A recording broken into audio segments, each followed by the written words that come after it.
morning to one and all.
Yeah, yeah.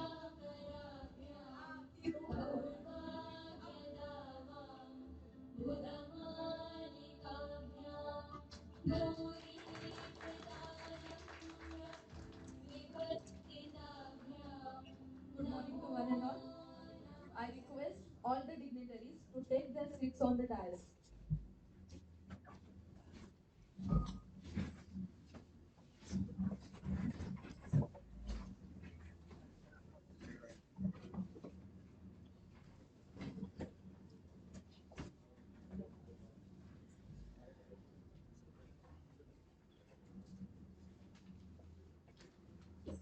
It gives me immense pleasure to extend to you a warm welcome on behalf of MV Mandali's Colleges of Commerce and Science, who has clubbed all of us for one-day multidisciplinary national conference sponsored by Western Regional Center, Indian Council of Social Science Research on New Education Policy 2020 issues and challenges. I request Principal Dr. Gopal Kalkuti sir for welcome address.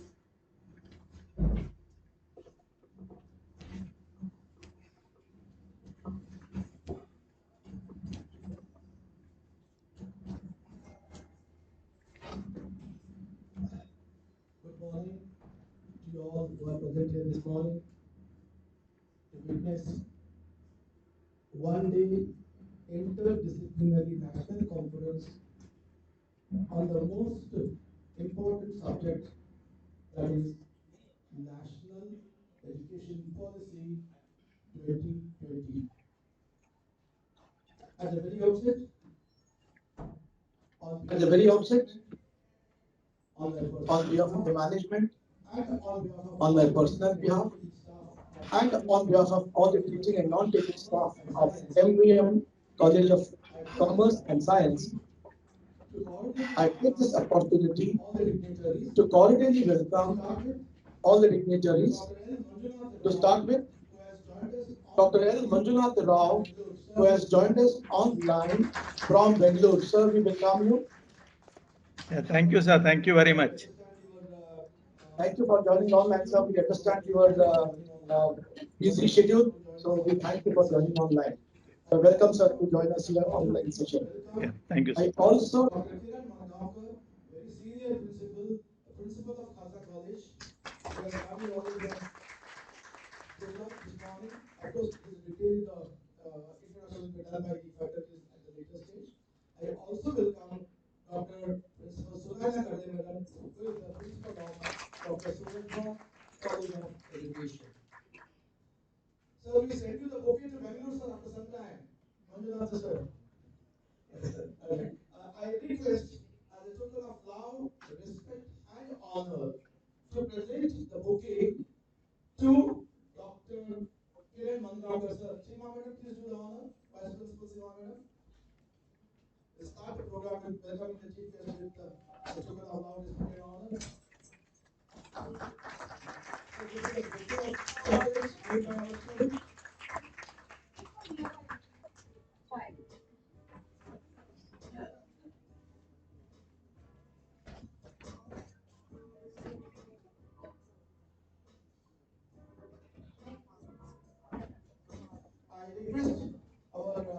senior-most faculty, Mr. Divesh Nagrecha, BSc IT coordinator, to please felicitate Dr. Sunana Kande Madam, principal of Surajbagh College of Education,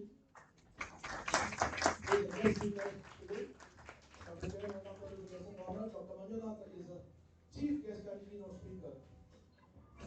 Thank you, sir. Thank you very much.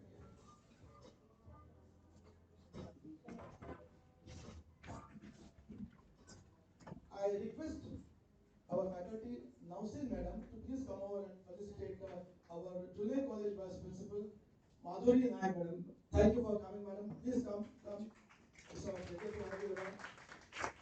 Thank you for your cooperation in having all the forum with the family. We have Principal of Pre-Primary Section, Rutali Upadhyay Madam, Rutakshi Upadhyay Madam, please come over. And I request Apeksha Madam to please do the honor. These are all the representatives of section heads in this campus.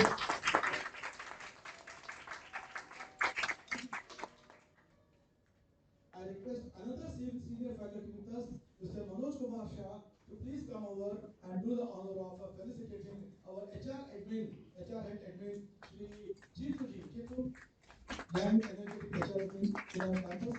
So, senior most faculty, Manoj Kumar. Felicitation. Thank you, both of you.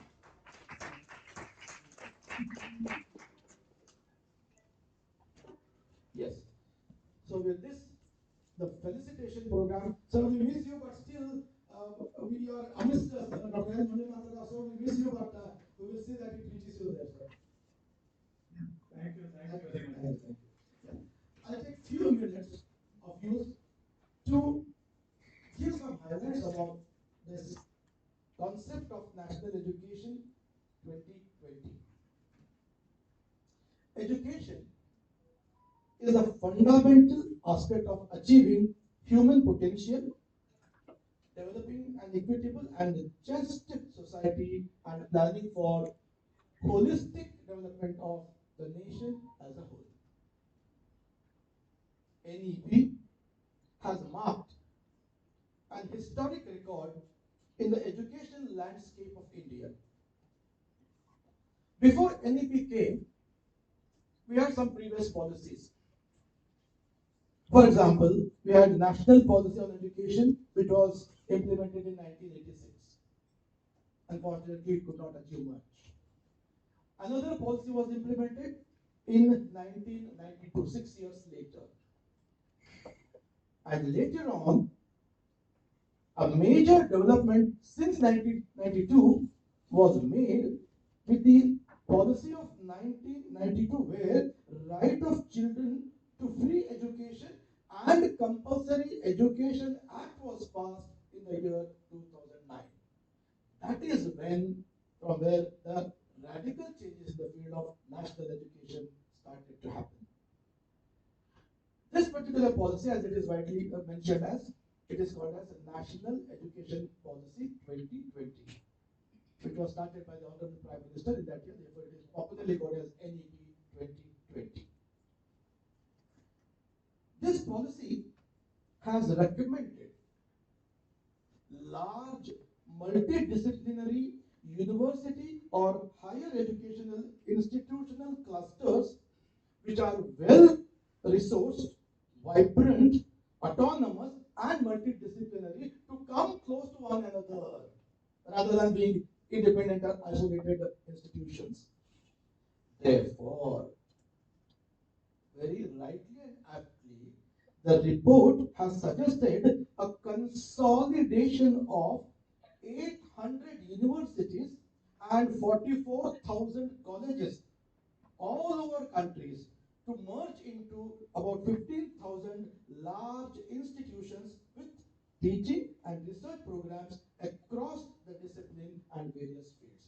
This is the major objective of NEP 2020.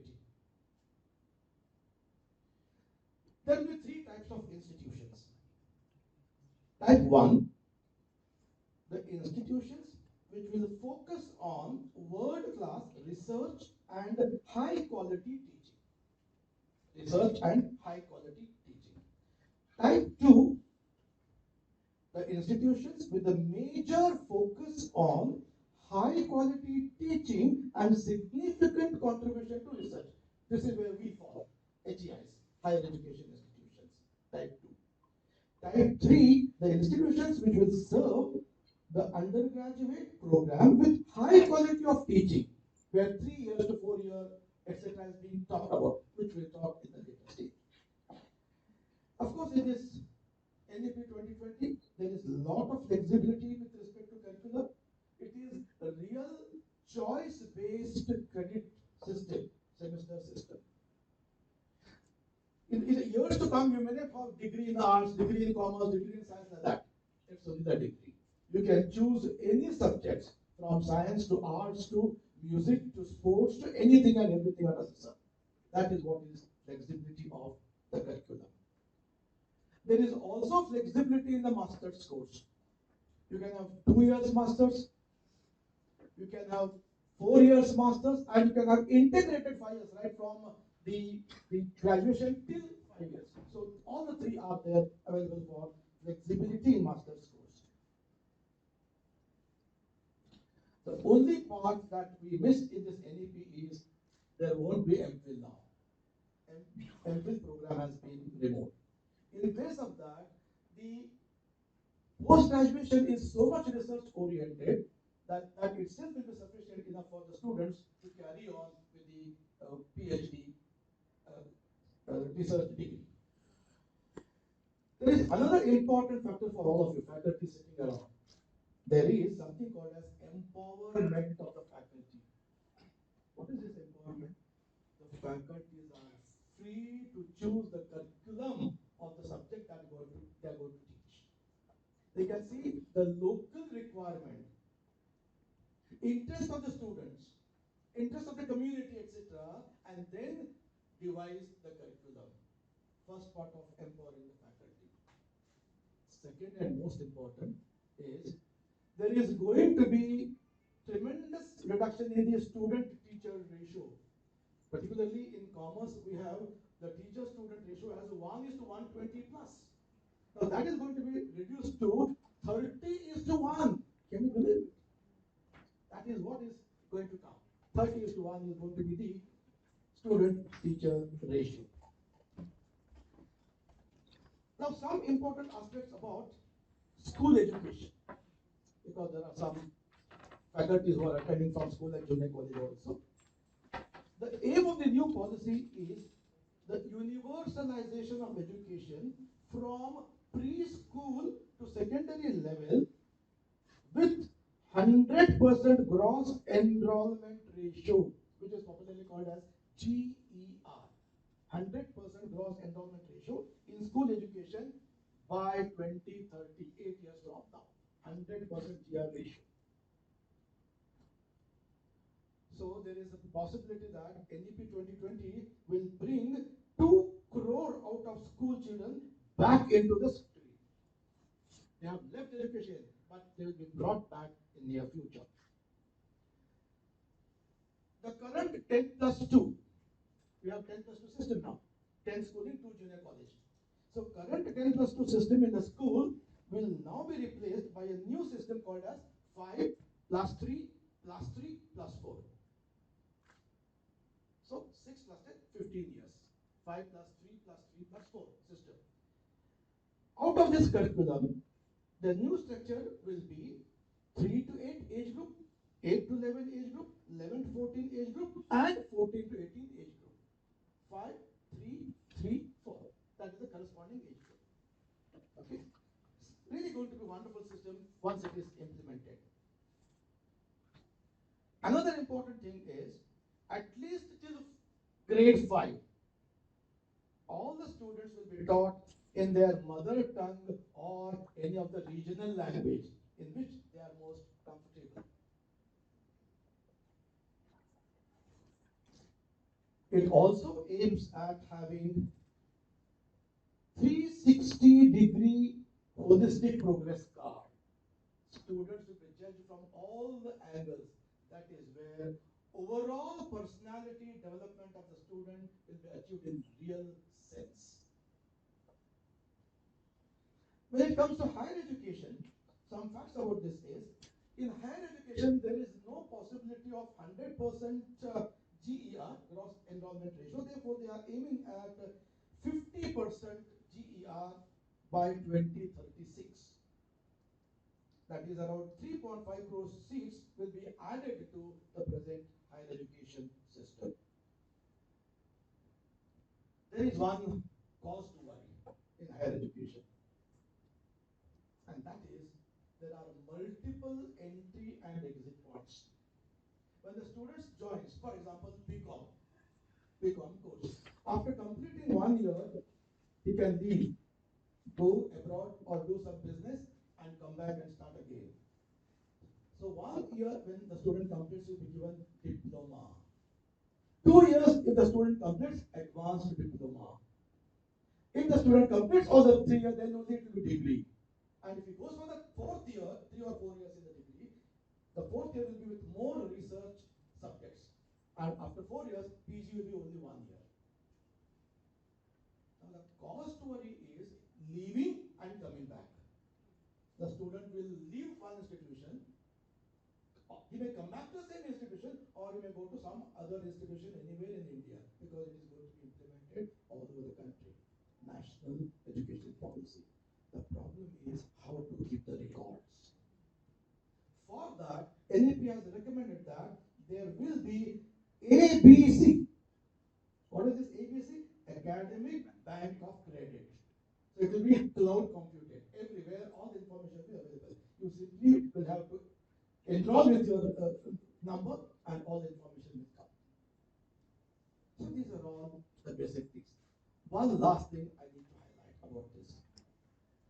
It is expected that 6% of the GDP is required to be spent on education. This is a difficult task because at present the GDP percentage of GDP spent is somewhere between 2.75 to 3%. So it needs to be doubled in years to come. And with the 2-3 years COVID-19 situation, when the economy has not achieved whatever it expected to achieve, whether the 6% giving separate funds for NAB is going to be a $1 million question. Last part, coming to Maharashtra. In Maharashtra, the efforts are already on, particularly to implement NEP at the higher education institution level. For that purpose, a committee was appointed under the chairmanship of Dr. Raghunath Mashelkar, who is the former Director General of Council of Scientific and Industrial Research. He submitted his detailed report how it can be implemented June last year. After that, so many committees were appointed. Very recently, last week only, 2 committees have been appointed, 21-member committee. First committee will focus on conversion of existing 3-year degree courses into 4-year. How can it be done? What will be the options available? What will be the choices available? That is the job of committee number 1. Committee number 2 will concentrate on how the post-graduation system will work, and more importantly, how the autonomy can be given to the higher education institutions, and more important than that is, one of the recommendations is all those colleges which complete 50 years of existence will have to be given the university status. Our Kiran Manokar sir's Khasa College will come in that category. So it will be very shortly called as university. So how that procedure can be started is what second committee will look into. All in all, I personally feel that if the entire system, right from grade 1 till 15, is to be implemented, we require at least 15 years. But with this, we did not wait for 15 years. If it is started at the graduation level, maybe in next 4 or 5 years, we can find the change. So we are happy that all of us will be witnessing that change in the near 4 or 5 years. So with that positive hope, I end my welcome address. I once again welcome all of you, sir, and thank you all of you for listening to me. All of us. Thank you so much, sir. Yeah. Yes, yes, yes.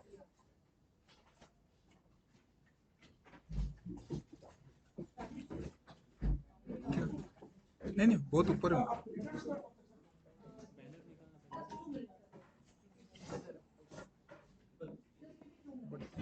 not visible at that white thing का हाँ चलेगा बहुत ऊपर है Thank you so much, sir. Now I request, sir, you are very fine. If you are not comfortable, sir, just 2 minutes. I'm putting projector here so that screen is ready. Yes, I'm using a projector. Projector देखा हाँ, वही बोल रही हूँ, screen लगा दी।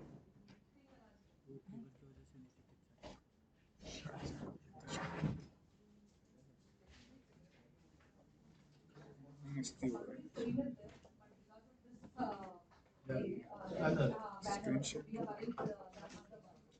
इससे कुछ लगा दीजिए ना राजेश जी पहले। हाँ, जी, करने स्क्रीन शेयर किया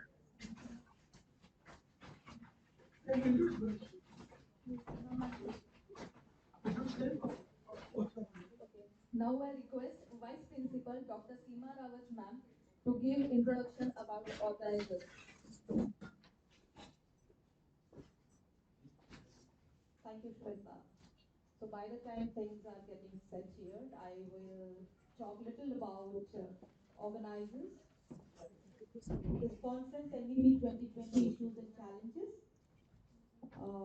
organized by our college, that's MV Mandali Colleges of Commerce and Science, and it's sponsored by Western Region Council, ICSSR. So let me give you a brief review about MVM College. So since we are part of MVM campus, but still it's my duty to introduce both organizers. Mogavira Vyavasthapaka Mandali, that is MV Mandali's Colleges of Commerce and Science, started in year 2010 and 11.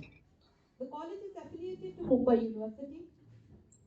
College offers various courses like BCom, BMS, BAF, BSc IT, BCom Actuarial Studies, and MCom we have recently started. The education facilities are open to all communities. During the short span of time, the college has acquired good reputation, campus discipline, and high academic standards. The college is NEC accredited and has excellent infrastructure with the spacious classroom, IT labs, library, auditorium, conference room, etc. Along with providing quality education to the students, the college also ensures that students are offered opportunities to excel in extracurricular fields like sports, cultural, and also in the co-curricular fields like NSS, DLAD, and women development. Let me come to introduce about ICSSR. Indian Council of Social Science Research is an autonomous organization which is established by the Government of India in 1969, and ever since its role and functions have constantly been growing. The council functions through a system of program division at its headquarters in New Delhi and a network of 6 regional centers, which is located at Mumbai, Kolkata, Chandigarh, Hyderabad, New Delhi, and Shillong. The council has set up in collaboration with the respective state governments 6 regional centers as a part of its program of decentralizing administration and broad-basing social science research. WRC, that is Western Regional Center, it is established with the approval of Government of Maharashtra in January 1973 in collaboration with the University of Mumbai on the new campus of University of Vidyanagar. It consists of 3 buildings, which is having the wing of Jawaharlal Nehru Library, that is ICSSR Hostel Building, and JP Naik Bhavan. The ICSSR Conference Hall is located in the ground floor of JP Naik Bhavan. So the people those who have visited Vidyanagar must be able to recognize this bhavans, which is coming under the ICSSR. The major objective of the center is promotion of research in social science, imparting of training in research methodology to those inspiring to undertake research, and exposure of young social scientists and researchers to the benefit of expert knowledge of specialists, not only from the Western region but also from the rest of India and abroad. So this national conference, National Education Policy 2020, sponsored by WRC ICSSR. So I, Dr. Seema Rawat, Vice Principal of MVM College, welcome you all participants, faculty members, and guests for the conference. So I request Shweta ma'am to take the session further. Thank you so much, ma'am. Now I request Ms. Nausin Mistry ma'am to give introduction of today's chief guest and keynote speaker, Dr. L. Manjunath Rao, Deputy Advisor of National Assessment and Accreditation Council, Bangalore. Thank you, Shweta ma'am.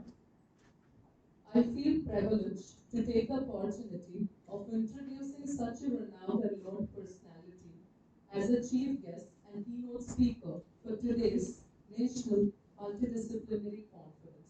Before the introduction of Sir, I would like to share the moment I received your profile, Sir. I felt delighted, for Sir has done so much into academics, even though starting his career as an entrepreneur and industrialist. Moving to Sir's rich profile, Sir is currently working as a deputy advisor NAC Bangalore. Sir has worked as a professor and head of MCA department at Dr. Ambedkar Institute of Technology. Sir has served as a director for Dayanand Sagar School of Information Technology. Sir is a Swayam certified MBA assessor. Sir has been a chairman for Board of Studies, Board of Education of MCA program of Dr. Ambedkar Institute of Technology. Sir has been on the academic council as a member for Dr. Ambedkar Institute of Technology. Sir is a Board of Studies member in National College, RD College of Engineering, MS Ramaya College of Engineering, Dayanand Sagar College of Engineering, Nashi College of Engineering. Sir has been a former chairman for Board of Education for BCA program, Bangalore University. Sir has been a former chairman for Board of Studies MCA program at Viswasvaraya Institute, Viswasvaraya Technological University. As I already mentioned, Sir has started a career as an entrepreneur, having an experience of industry, and then came to academics. Sir has obtained his PhD degree from SV University. Sir has conducted several corporate training programs, published 40 plus research papers in national and international journal, which includes renowned journal as IEEE, Scopus, Web of Science. Sir has authored 4 textbooks through Sapna Publishers. Sir has successfully guided 4 PhD degrees under his supervision in VTU, that is Viswasvaraya Technological University. Sir has worked as a member in several committees at institutional level and university level. Member of LIC, again at Viswasvaraya Technological University, and All India Council for Technological Education, New Delhi.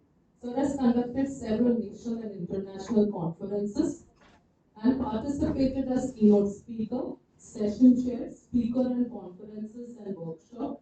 This is a part of his profile, which has been introduced in front of you. With this diverse and inspiring profile, I would like to respectfully invite the esteemed personality to enlighten all of us with your words, sir. Thank you for being with us. Thank you, madam. Thank you so much. Am I audible? Yes, sir. Yes, sir. You are audible. Yeah, is my presentation visible? Yes, sir. Yes, sir. Yeah. So I sincerely thank the honorable management and principal for organizing this program. I congratulate all the organizers for having conducted this program.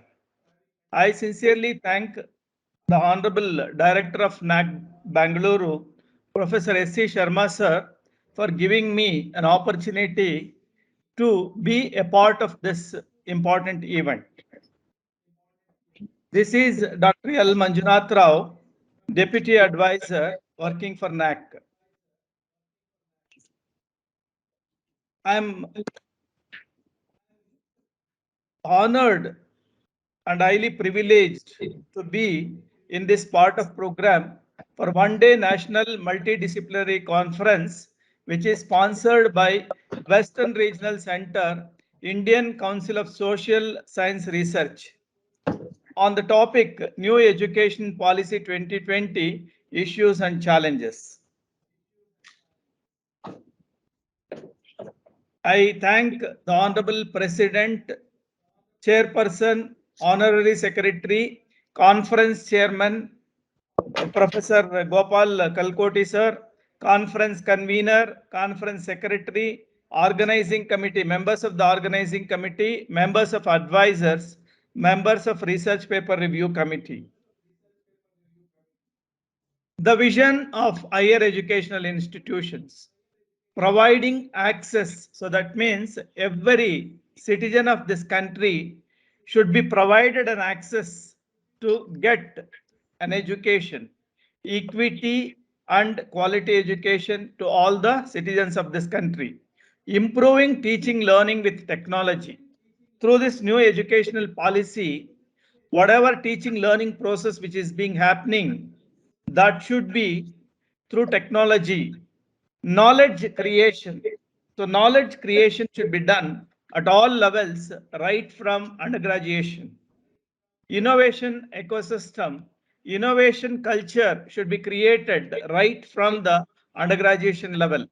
Capacity building and competencies. Now the students should be capable of handling any kind of situations.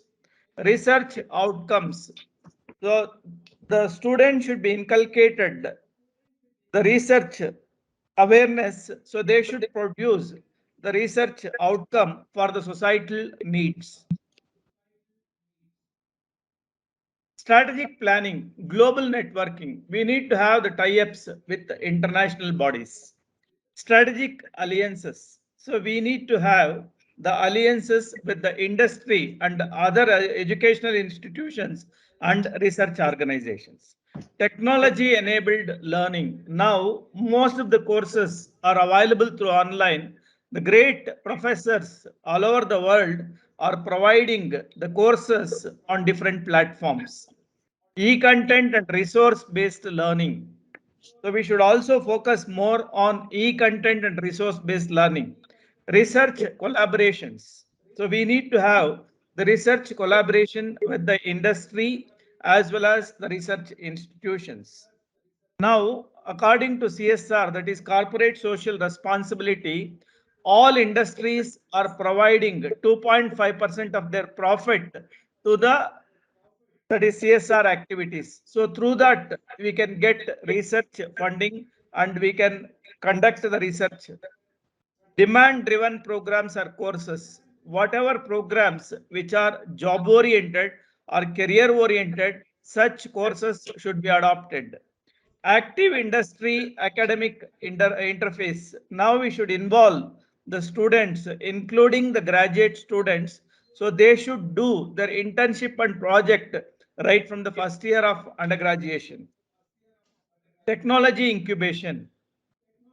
Education imperatives, skills and knowledge. We provide the knowledge through our curriculum.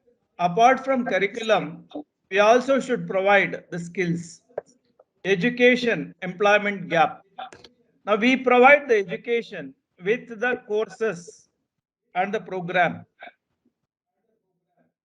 In the industry, they expect other skills. Those skills also we should provide at the college level. Quality employment citizenship. Develop key behavioral skills. Effectively applying concepts. Imbibe higher level of understanding, learning approach, innovation and creativity, excellence, talent transformation. Say earlier in the education system, we used to provide the degrees like science degrees, commerce degrees, IT, that is information technology degrees.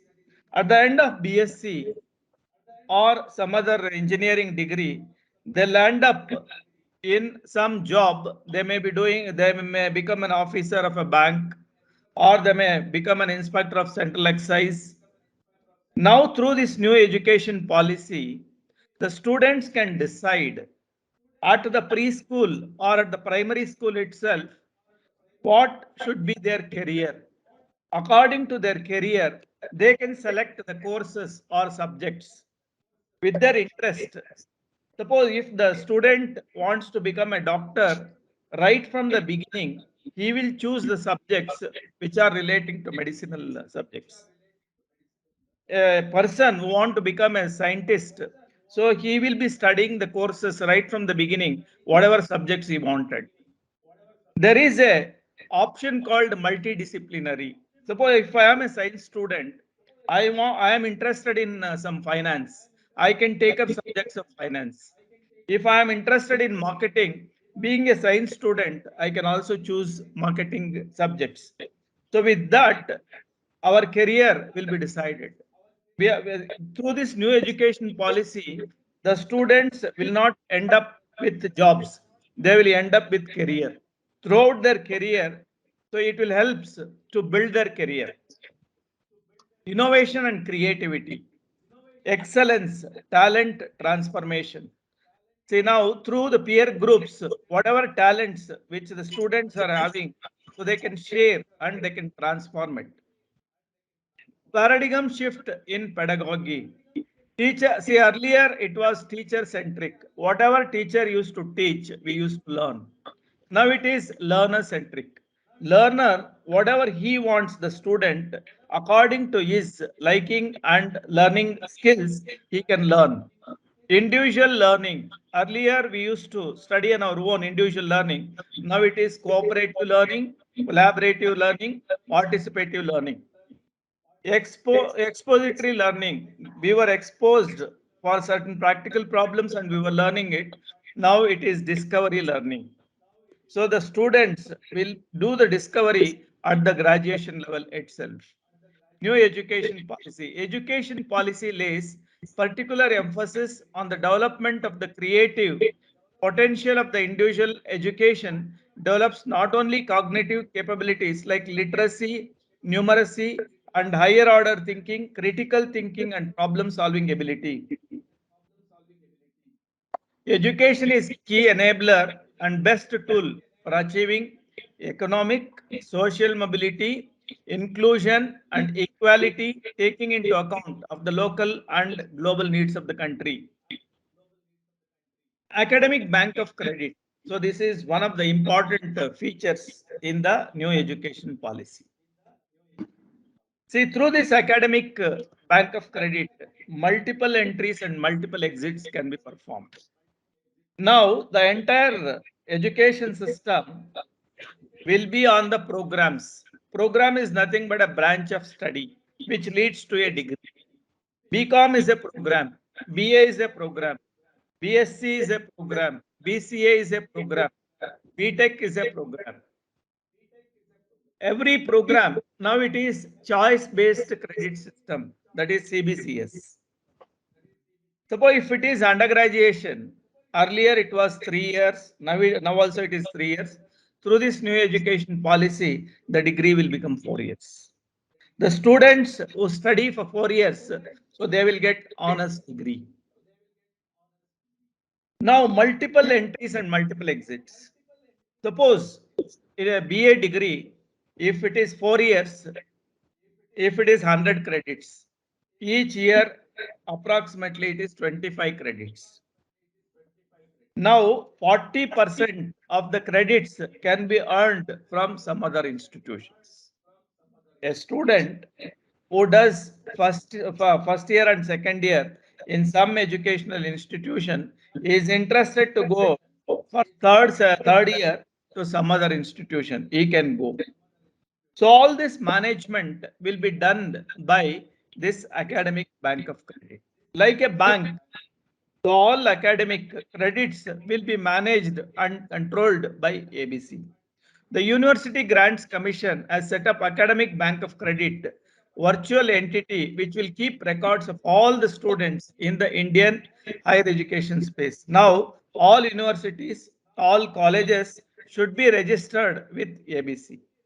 The Honorable Prime Minister of India, Mr. Narendra Modi, launched the Academic Bank of Credit on July 29th, 2021 under the National Education Policy 2020. The regulation offers four major promises: freedom and flexibility in the university degree granting system.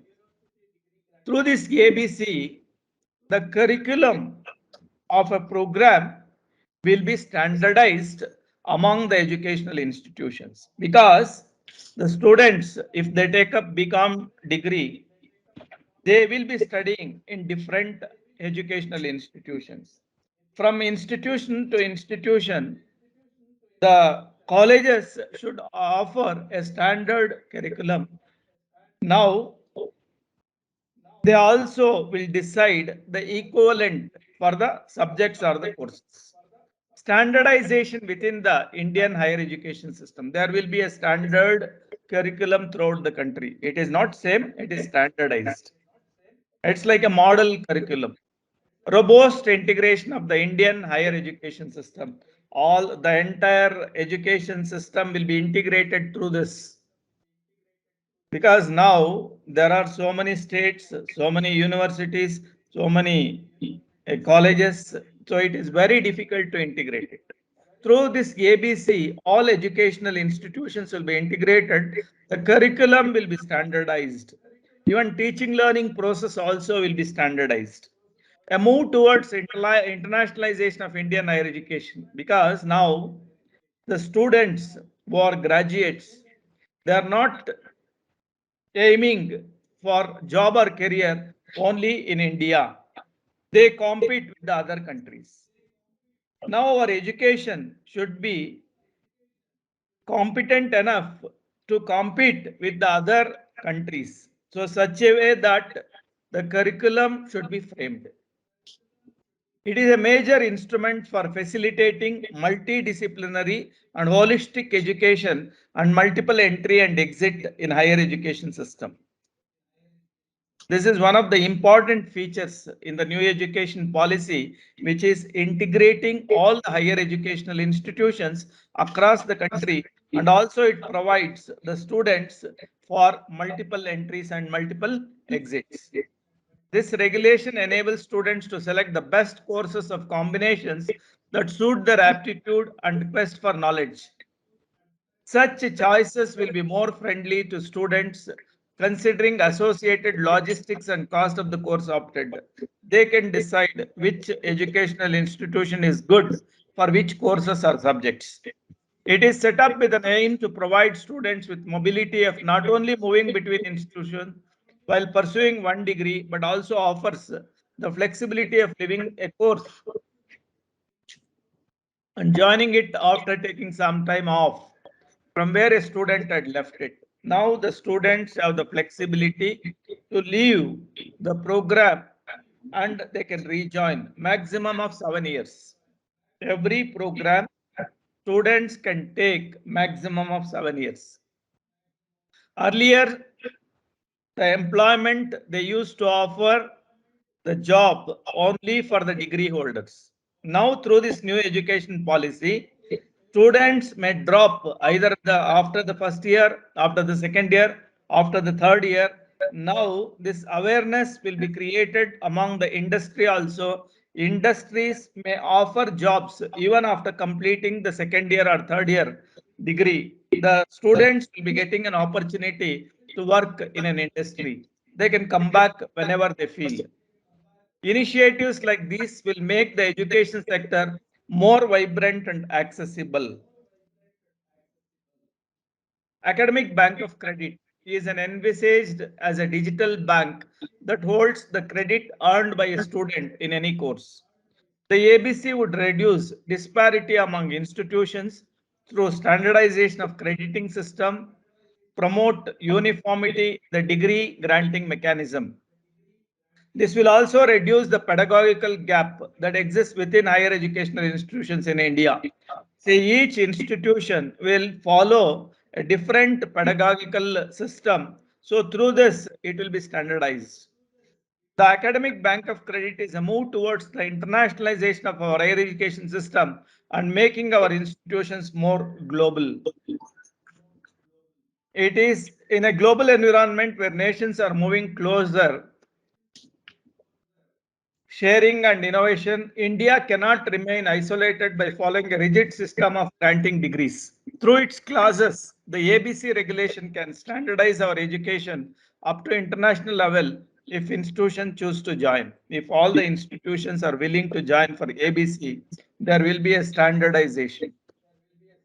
It also supports the multiple entries and exit systems as offered under the National Education Policy, which enables a student to get appropriate certificate. See, all this will be managed by ABC. Multiple entries, multiple exits will be managed by ABC. At present, they have given 40% of the credits they can do elsewhere in some other institution, not from the parent institution. ABC will be responsible for opening, closing, and validating the academic accounts of students. It will also perform tasks including credit validation, credit accumulation, credit transfer, redemption of students, and promotion of the ABC among the stakeholders. The courses will also include online and distance mode. Now the courses which are offered by SWAYAM, NPTEL, so all courses are recognized by this ABC. The students, if they earn any credits through this SWAYAM, it is recognized by ABC. Benefits allows multiple entry, multiple exit for students, store student credit for a minimum shelf life of 7 years, transfer credit through a single window after approval of source and destination academic institution. Only verified academic institutions can upload credits, improves transparency and helps to build a more flexible approach to curriculum design and development. Multidisciplinary education. Now, through this NEP, students who have joined for a commerce degree, they can also choose some courses or subjects in some other disciplines, that is multidisciplinary. Skill development. We need to give more focus for the skill development apart from our regular curriculum. Skill gap. Concerns for industry. The students who want to compete for the jobs in the industry, ability to grow, innovate talent transformation, deliver products, service on time. So they should stick the timelines, meet quality standards, meet environmental and social requirements. Integration of Indian languages. I am proud that India has got several languages. Each state or each region will be having their own culture and languages. There are so many rich cultures and languages. So all this will be united and we can share and we can exchange. There are so many innovations which are done through the ancient languages. So that will be known to the entire world. Because see, now there are some people who want to learn some ancient languages in India, so which is not available here, but which is available in the foreign countries. So through this, so there will be an integration of languages of all the Indian languages, online and digital education. Apart from our regular education, we should also motivate the students to take up the courses through digital education, digital learning, online learning, blended learning, e-learning, virtual learning, then virtual universities, skill development universities. Outcome based education, this is very, very important. Now, through this outcome based education is a student centric teaching and learning methodology in which the course delivery, assessment are planned to achieve started objectives and outcomes. It focuses on measuring student performance, that is outcomes at different levels. Skills, knowledge and behavior. Through practicals, we provide the skills to the students. Through core subjects and elective subjects, we provide the knowledge. Through the soft skills and other skills, we provide how to behave and all that, which is behavior. So outcome based education. What is an outcome? An outcome is what the learner will be able to do or perform as a result of some learning experience. In the context of formal education, An outcome is what the student should be able to do at the end of a program or course instructional unit. Outcome provides the basis for an effective interaction among stakeholders. See, earlier we used to measure the students whether they have passed or failed. And we used to measure the students whether they got the placement or not. Now, through this outcome based education, in every course of study or in every subject, suppose in a subject, there are 5 units. In each unit, we can measure how many students have learned that particular concept, how many students have learned that particular module, how many students have learned that particular subject. So we can assess or measure the student learning level, concept level, module level you can measure, subject level you can measure the whole program also. So this is outcome based education. For the outcome based education, there is a standardization vision of the institution. Suppose if the trust is having many colleges, the trust will have a clear vision. Vision is nothing but a long-term goal. Mission of the institution. Mission is nothing but to achieve the vision. There will be short-term goals. They are called the missions. Vision of the institution, mission of the institution, vision of the department, mission of the department, then program educational objectives, PEOs, broad statements that describe the career and professional accomplishments in 4 to 5 years after graduation. Program educational objectives is nothing but when a student joins a degree, after obtaining a degree, after 5 years, what will be his professional accomplishments. So for that, we will be defining PEOs. Normally, PEOs will be 3 or 4 statements. Then program outcomes is to measure the entire program, how the students are understanding the program, how it is useful, how they are performing. That is program outcomes. In engineering education, there are 12 program outcomes. Similarly, depending upon the program or the degree, program outcomes can be defined. Then program specific outcomes. Then course outcome is nothing but the subject outcomes. In every subject, at the end of the subject, that is at the end of the course, what the students will be able to do, that we need to describe it. They are called the course outcomes. Open and distance learning. The National Education Policy 2020 aims to ensure access, equity, and quality education from pre-primary to tertiary level. With regard to higher education, there are 9 visions to deliver quality higher education. The ninth vision focused on increased access, quality, and inclusion through a range of measures, including greater opportunities for outstanding public education, online education, and open and distance learning, indicating that ODL after some key changes can play an important role in enhancement of the total gross enrollment ratio. Those the institutions who get the 3.25 grade, they are permitted to run ODL programs. ODL is a general term of the use of telecommunication to provide or enhance learning. Around the world, the academic community is discovering and exploring the internet, teleconferencing, and related means to achieve the extended classroom or learning experience. National Education Policy 2020. Education 1. When Education 1, it was lectures and memorization. Education 2, internet enabled learning, open source. Education 3, knowledge production education. Education 4.0, innovation and producing.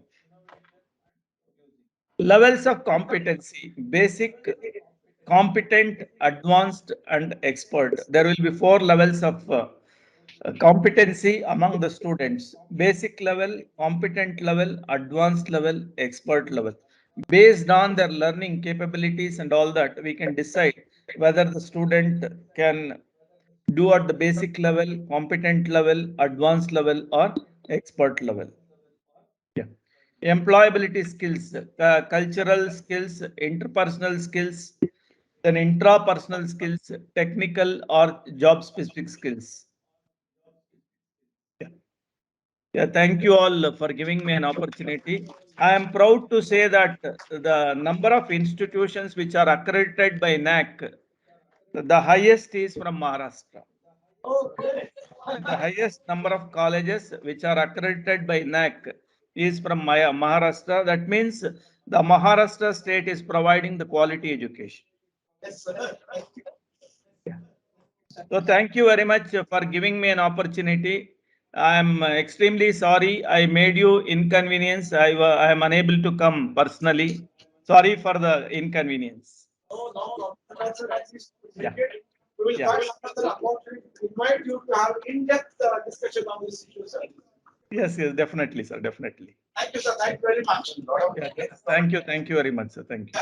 Dr. Kiran, Madhavka sir is telling there is lot of brainstorming, sir, will be necessary. Yeah, it is my honor and privilege to be the part of this program, sir. Rightfully implementing this. Yes. Yeah, yeah, So, please. it was a very nice presentation and very elaborately uh, showed us this, but in actual implementation part, I think a lot of brainstorming is necessary. And at the same time, the teachers, it's the responsibility of the teachers also to accept these wholeheartedly and work in that direction. Because here final aim is to compete with the international education, especially in the global countries. So I think, thanks for these presentations. Yeah, thank you so much, sir. Thank you so much. Thank you, sir. You can be with us, and we will continue with the next person, guest of honor, Dr. Kiran Mandali, sir. And Shweta, take over. Thank you so much, sir. Now I request Vice Principal Dr. Seema Rawat ma'am to give introduction of today's guest of honor, Dr. Kiran Mandali, sir, Principal of Khalsa College of Arts, Science and Commerce. Over to you, ma'am. Sir, with your permission, we can remove this so that when speakers come here, that Yes, yes. Harish? हाँ sir sir निकाल ले उसको okay.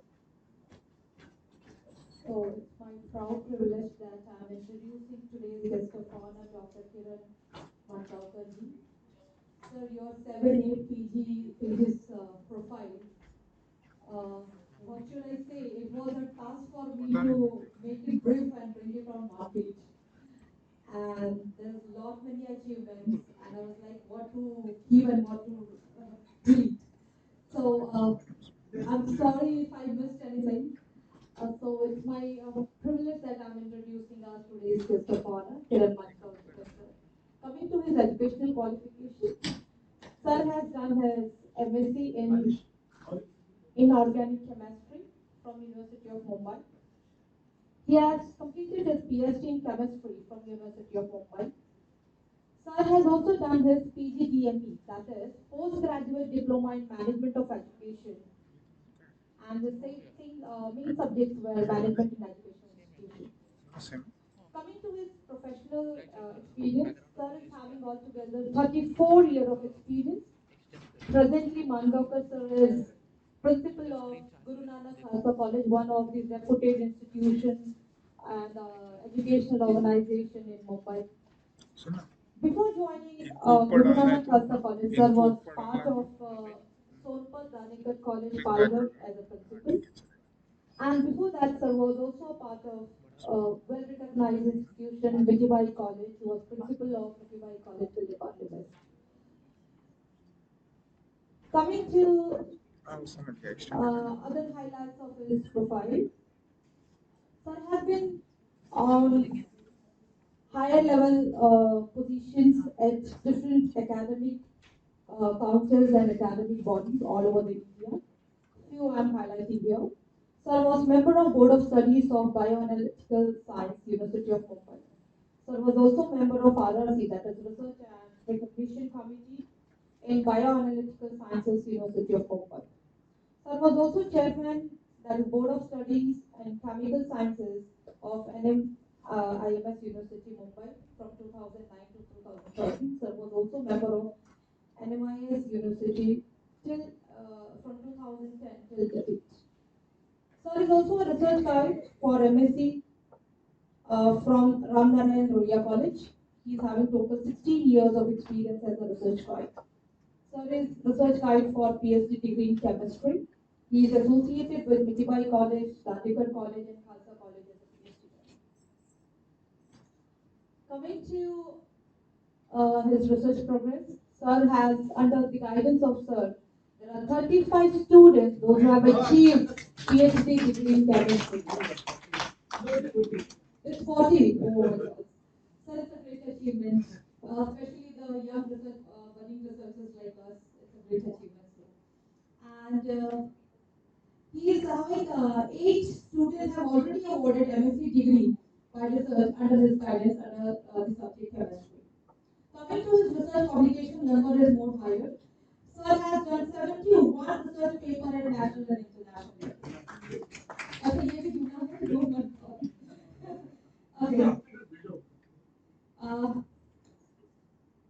Adding a few more highlights to his profile, he is nominated by HE Governor of Maharashtra, Higher Education Governor of Maharashtra, on the selection committee of Dr. Baba Saheb Ambedkar Technical University, Raigad.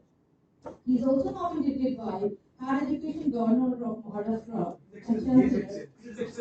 Okay, acha. I'm really sorry for that. His Excellency Governor of Maharashtra, that is Chancellor of all universities in Maharashtra state on the Senate of University of Mumbai, December 2011. So, sir, it's our privilege, it's our honor that such a highly recognized person is with us today. Sir, I request you to kindly come on stage and take the session forward. I have been to his college very recently, okay, and the way he is developing his institute, particularly in the field of nano biopharmacy, it is amazing. You will have a lifetime experience if you visit that institution. Sir, will you allow our faculty to? Yes, of course. So it is worth visiting, and wonderful things you come to know once you pay visit to his institution. I had enjoyed it, but I want you also to have this privilege. Sir, please, someone on the institution.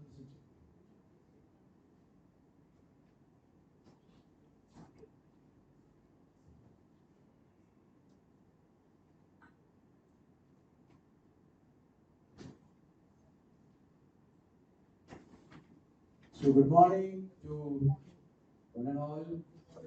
Thanks to Kalpuri sir for inviting me here because we are very much associated right from my MTY days, where he used to always help me in economics. And now also he is helping me. Sure.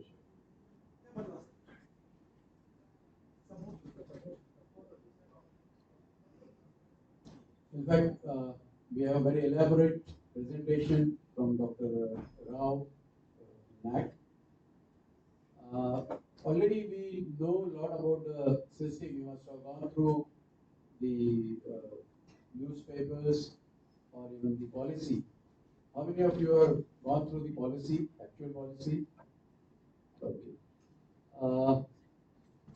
The structure is already been told by sir also, 5 plus 3 plus 3 plus 4, where we are more concerned with what happens after the 4 plus 4. But when looking at the earlier part also, we have to be concerned. I'm just giving you example. Our generation, or to some extent, I could find a lot of young people here. But over the years, unfortunately, the dilution is occurring somewhere in the education system. maybe of curriculum, maybe somewhere. I'm not saying teachers are teachers are really good. You are taking a lot of efforts, but somewhere student quality is also getting degraded, and that you also must be observing in your classrooms. Whether there's span of attention. See, as per the uh, human race, I can say, is always developing. The brain is getting developed. The students are that way good. They're having more brains than us. And you will find them when they are handling the mobiles or such kind of high technology. They're good at it. Even your kids also at home will, whatever the problems you face, they will solve your problems immediately. But when it comes to the actual education, you find this problem. I don't know whether they may be bored of classroom teaching or such kind of thing. Secondly, why I'm telling this, we have to go behind. Even also, we are concerned with the school education at the same time, because the students coming from the school education and after junior college, they are entering the junior college. I think we have some school principals are also sitting here. So somewhere this revamping has to be done right from the school. Earlier, when Vijay Sheila Sardesai, she was a board chairperson in Maharashtra, a very good officer. She used to sometimes phone when I was at Mithilai, she was there. And I used to tell her a lot of things. I told her that time, you will be the first board chairperson to implement certain things which I have given her. But then it was difficult for her in government system. But what we are finding out from the school education, that is any born child is curious, having a lot of questions in the mind. But this curiosity of child is somewhere killed at the pre-primary or primary level. And then what you get at junior or even higher education are zombies. Whatever you teach, whether you teach right or wrong, they will write down and reproduce that in the examinations also. So somewhere this has to be changed. At least in this new education policy. And that's why I'm calling it as a revamping right from the school education, where the students should be allowed to think out of the box, innovative, and that's the research. I'm very much promoter of research. Sir has mentioned what I've done in the college earlier, Mithilai also, and now here, and in Palghar also. I was there only for 11 months, but a lot of changes have occurred.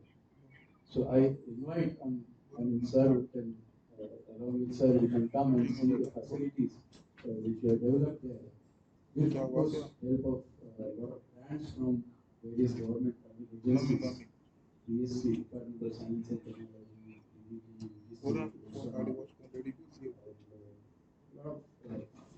till now, in the last 7-8 years, we could procure the funds to the tune of 12 to 15 crores.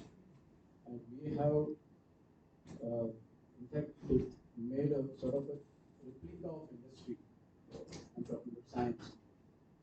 So that high-tech instrumentation is available for students to get expertise on this. And here, what should be there? I mean, sir already spoke that one of the motive has to be prepare the industry-ready students. Otherwise, Dr. Rao sir was mentioning about the outcome of education, and that is very, very important. Now, I must congratulate all of you because you are showing the outcome of your education. I think sir is IT expert. He has, right, your IT head. He has been trained and now he's training students. That is one of the outcomes. Otherwise, BA, BSc करके bank में नौकरी करना है. That's the real defeat of the education. or even medical engineering करके modeling करना है, many people. Then we are not giving justice to the education as well as the amount of money spent by society, whether it's a taxpayer's money, and doing something else, which I would have pursued without education or without his formal education. So outcome-based education is very, very important, and for which the students are required to be focused right from beginning, and it's a duty of teachers because we are the first elementary or preliminary counselors for the students.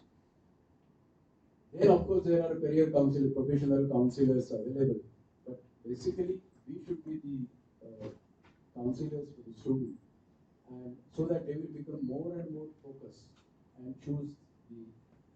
Now, they have a lot of choices in this uh, policy. Sir was talking about GER, gross enrollment ratio. It's hardly 5% for us in higher education. It's a very, very pathetic situation. As compared to US, almost 52%, Germany is 75%, and Korea is 96%. So we are way ahead, way back, and they are way ahead of us, and we have to catch up at least to the tune of 50-60%. And that's why I think he has mentioned the figure 8.5 crores by a year 2035, 36. And that should be the outcome of if the policy is properly implemented. In fact, in 16, 17, I think here, Maharashtra government, Mr. Kavli was minister, we had a lot of meetings, and I was part of that committee. And we used to have these sessions in Srinagar, where the state level policy was draft was made. Because the central government was asking for suggestions from all states. And that time there were a lot of meetings, a lot of brainstorming. And now the policy has been made and declared by Prime Minister. The important part of this new education policy, national education policy, is the flexibility. Already sir also mentioned in his speech about this, that today, if the student is doing, let us say, BSc chemistry, he doesn't have option. If suppose I want to pursue music or philosophy, I am not allowed. सिर्फ chemistry करने का. We have units, 6 units, 3 units, whatever. So there is a lot of rigidity and compartmentalization in the system. Whereas the new education policy talks of multidisciplinary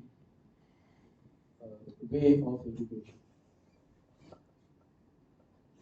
And sir has mentioned about that credit-based system, choice-based system, credit system, where the credits are important and the basic soul, this has already been accepted during Velikos's time, 2013.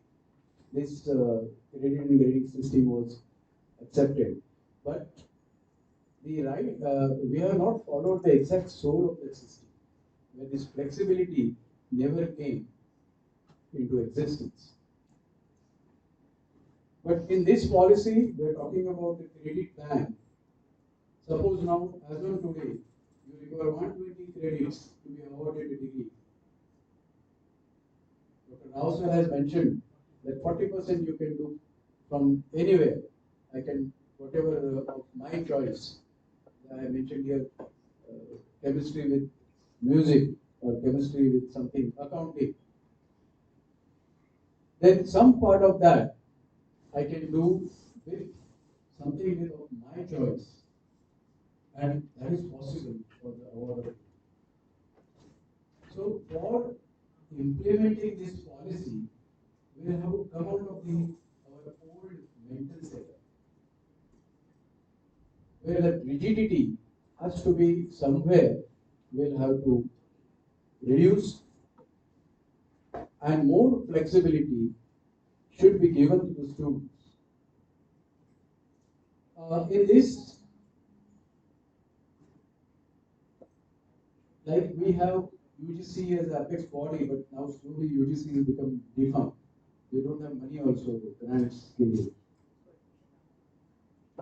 So it will be replaced by the Higher Education Commission of India, and under which there will be four, under umbrella of that, there will be four organizations. One is for making the proper directives like what UGC is doing today. That is directing, then GBC for making the standardization.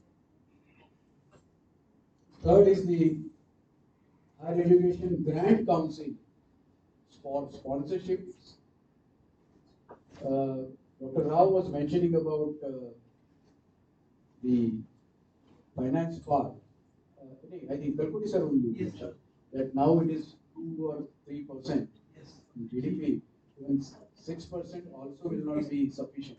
I'll come to that also when we think of what are the problems in implementing. And last is NAC. Now one is removed. Yes. So it is only NAC, NAC, which is again the for gradation or recognition of the institute. We have already seen or talked about the academic credit ban. Now, in this system, if you compare, already we have talked of the rigidity. Second is less, today in, if you find the less emphasis is there on developing the cognitive skills of a student, or today we call it soft skills, and he has also mentioned about the industry academia gap. Somebody has mentioned. Now that is very important. Our today's fresh graduates coming out from the university are not to that tune they are employed. Industry may take them as a trainees, and they are required to be rigorously trained for a year or 6 months, and then only they become eligible to take up the actual job responsibilities. In this policy, this training, with the help of corporate world or industry, should be brought to the undergraduate or postgraduate level campus, of course, so that we can prepare the industry-ready students. What is the meaning of industry-ready students? That right from day one, they should be able to work as an expert. This is possible, and it's a win-win situation for us and in industry also. In fact, to some extent, I have started in the college where I told that we have a replica of industry. If I train my students on these instruments, they will be able to work, they will get red carpet welcome in the industry. I'm talking about pharma and chemical industry. So same way, if you can train them from industry, looking at the industry needs or industry expectations. Yours is basically commerce with some IT. Yes, yes. So here also, there are a lot of things which we can groom students about. Looking from the industry point of view, your subject knowledge, yes, of course, is very important, like your accounting or whatever the other subjects. I'm not a commerce directly person, but whatever is required from this kind of industry, already you are providing them the academic knowledge. But that is not sufficient. They require, the industry expects a lot of other things from candidates. It may be their communication skill, presentation skills. If someone is good at the subject, very intelligent, hardworking, but if is not able to present his knowledge, express his knowledge, he will not be successful in interview itself. So in addition to your scholastic record, your academic knowledge, these are all important things, communication skills, presentation skills. You must be organizing a lot of activities for students, I know, because you are visionary principal here. Why we do here? Why we involve students? कि आपके पास बहुत time पड़ा है. We are teaching them organizing skills. See, there are bar institutes are available, event management skill. They charge thousands of rupees, maybe lakhs, I don't know, and giving them training. Here they get free of cost when they organize functions. They learn how to work in a team, because when you, now this is nothing but team efforts, as in madam and all running about this, making this program successful, calling the guest, arranging this. So everything, whatever is there is that event management to make any function successful. आजकल शादियां भी contract से होती है. You don't have to worry. Just husband wife उधर जाके खड़े रहे, शादी होती है. But this organization takes a lot of hard work. You must have worked for days together earlier to plan it. So these skills students also should be, they should be imparted with these skills. And the most important thing of my interest is research. How to develop the research aptitude among the students, how to make them think differently. आजकल क्या होता है, in our system unfortunately रट्टा मार के पास होते हैं, especially up to 12th, so it's more than knowledge based, it's a memory test. After 1 year you ask what was there in 12th, you will not be able to tell the subjects also, forget about the. So somewhere we are going away from knowledge and becoming part of the marks system or exam system. It's a marks oriented, the knowledge oriented. So that has to be changed. And we have to develop a research culture amongst the students. Usually, Kalpuri sir, I used to talk this in front of the commerce students, वो ऐसे नजर से मुझे देखते थे, because nowadays you people are doing PhDs and all. But earlier hardly there are any PhDs in commerce. No guides. No guides. So their नजर में ऐसा आता था कि हम तो करने वाले ही नहीं है PhD. ये सर क्या बोल रहे हैं रिसर्च का? तो जब PhD जाते हैं तब देखेंगे. तब तक हमारा काम चालू रहेगा. बुक पढ़ के एग्जाम लिखने. So somewhere we have to take them out. I used to tell them that research is not confined to a degree. मैं PhD करूँगा तब research कर सकूँगा नहीं. Research is everywhere. In science, I am talking about the high-tech instruments or which are available and all. But the instruments are there to give you the proper reading, proper data, correct data, accurate data. But to decipher that data and put it into the right conclusion is research. Research comes later on. Otherwise, instrument को PhD मिलता था, not आदमी को. So research is here. The simple example is of the Newton. सबको story मालूम है, वो sitting below the apple tree. थोड़ा चलेगा. and Apple falling down, reaching the surface.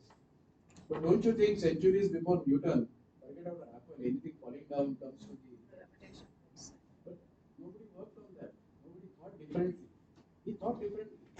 Then he did a lot of experimentation and came out with these works. So research is here.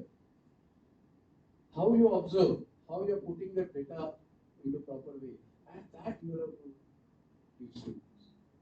I am very happy that the research component is now becoming part and parcel of this course. Because unless they think, I used to tell these commerce students, if you join after your BCom, MCom, if you join a corporate world, and then if you are doing the routine job for which you are paid salary, but in addition to that, if you think differently, observe what is going on in the company, and give them or come out with proper suggestions to bring down the overhead costs, increase the profitability. Now, which company will not give you promotion and the post? They want good people. Those they want good performers. So, research is very, very important. Otherwise, we are not different than those horses, with the Bhanki temple to station and station to temple. So, as a human being, we have to think differently, think out of the box. And that is research. Research is not again PhD मिलने के लिए करूँगा. So I'm really happy that it's becoming the part of that. And in this system, which Sir was explaining in the beginning, that is 5 plus 3 plus 3 plus 4. Now in this 4, 12 is included. Yes. Okay. So again it becomes 50 years, but after that you get an honors degree, certificate, advanced diploma, degree, and honors degree. Now that year is of research, fully of research. And of course, that has to be invested in training also. I don't know what will exactly come out of it, but that year should be for research and industry training. And then with that, the person can complete the post-graduation in 1 year. Or after there are exit options. After exiting from, after plus 4, then there is a PG for 2 years. Otherwise, with honors, it is 1 year. But in all these things, there has to be 1 year will be of research, where the students will be involved in research projects.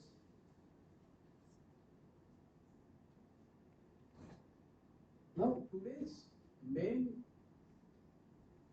important point of this education system is that we have the mass education. I think you mentioned that 120 students. It's very, very difficult even to know in a class whether the students have or all the students have really understood what we have taught. You may be a good teacher, but whether it has reached even to the each and every person in the class, it's very difficult to find out.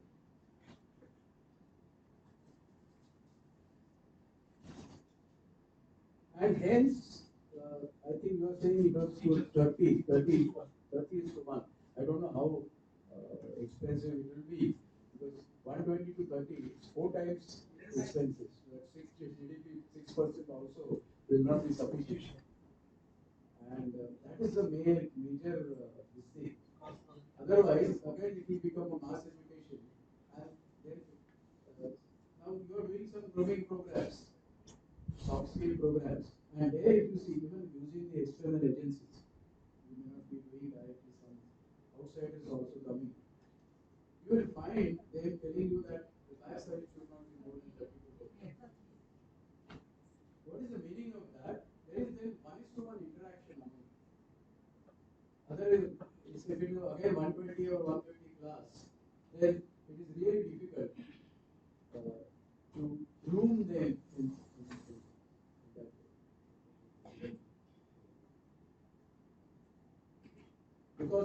teaching can be only done, taking subject to the students, but outcome will be learning and outcome will not be there.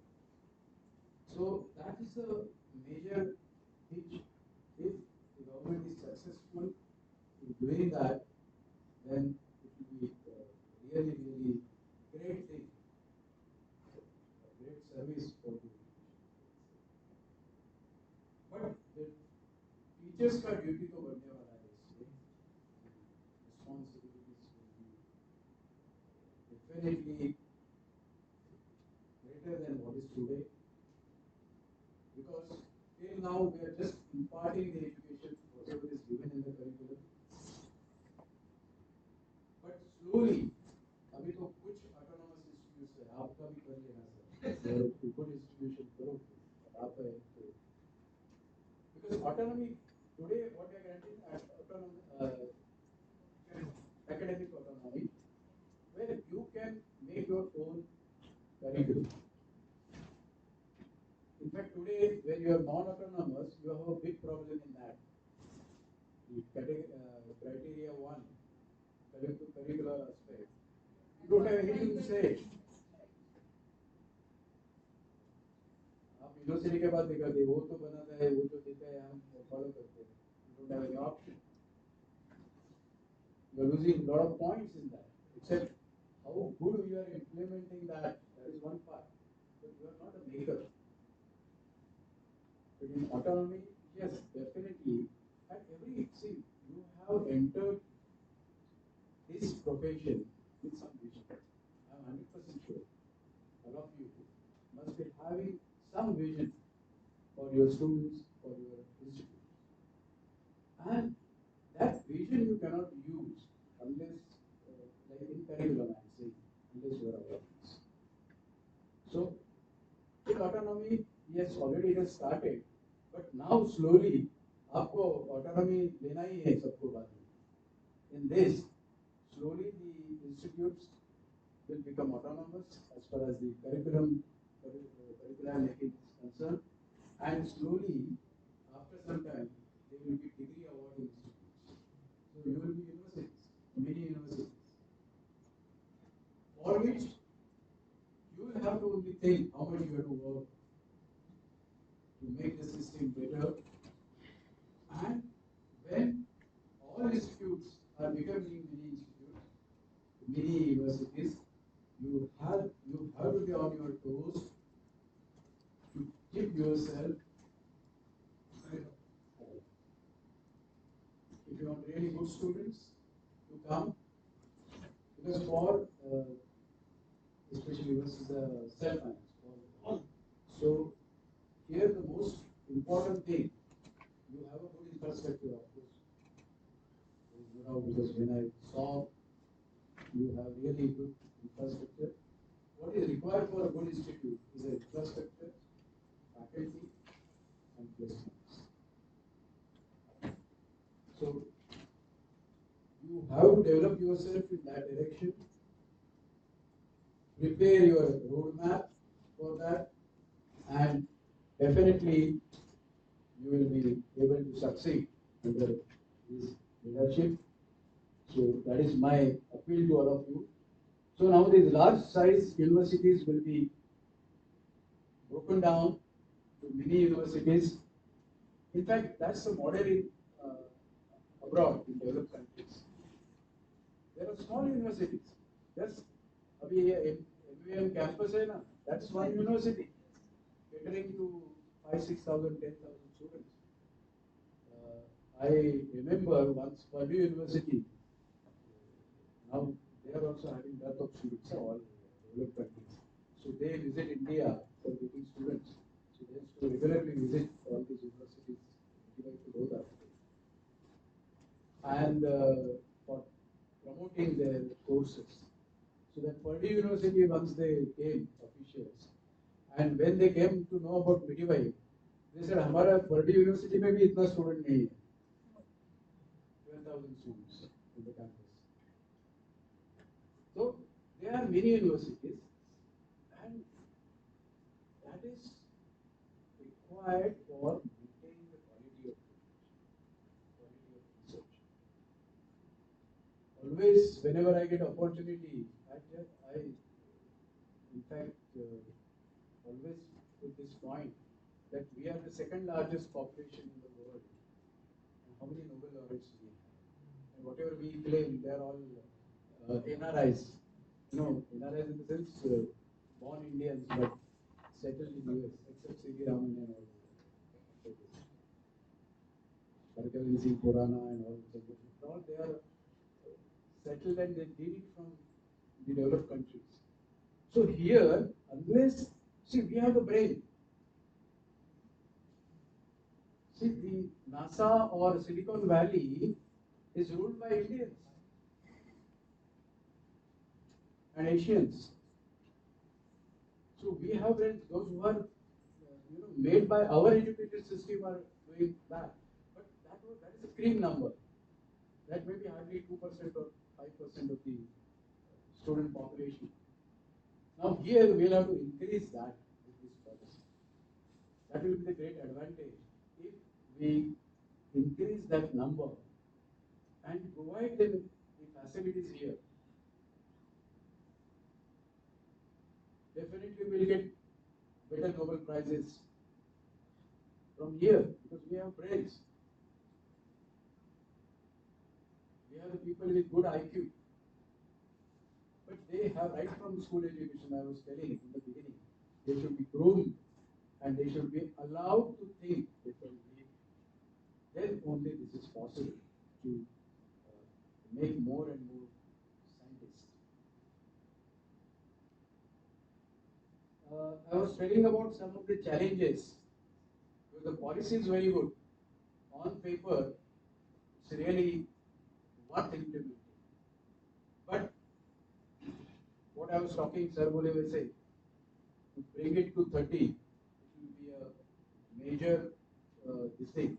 But one thing, मेरा एक ऐसा है कहना कि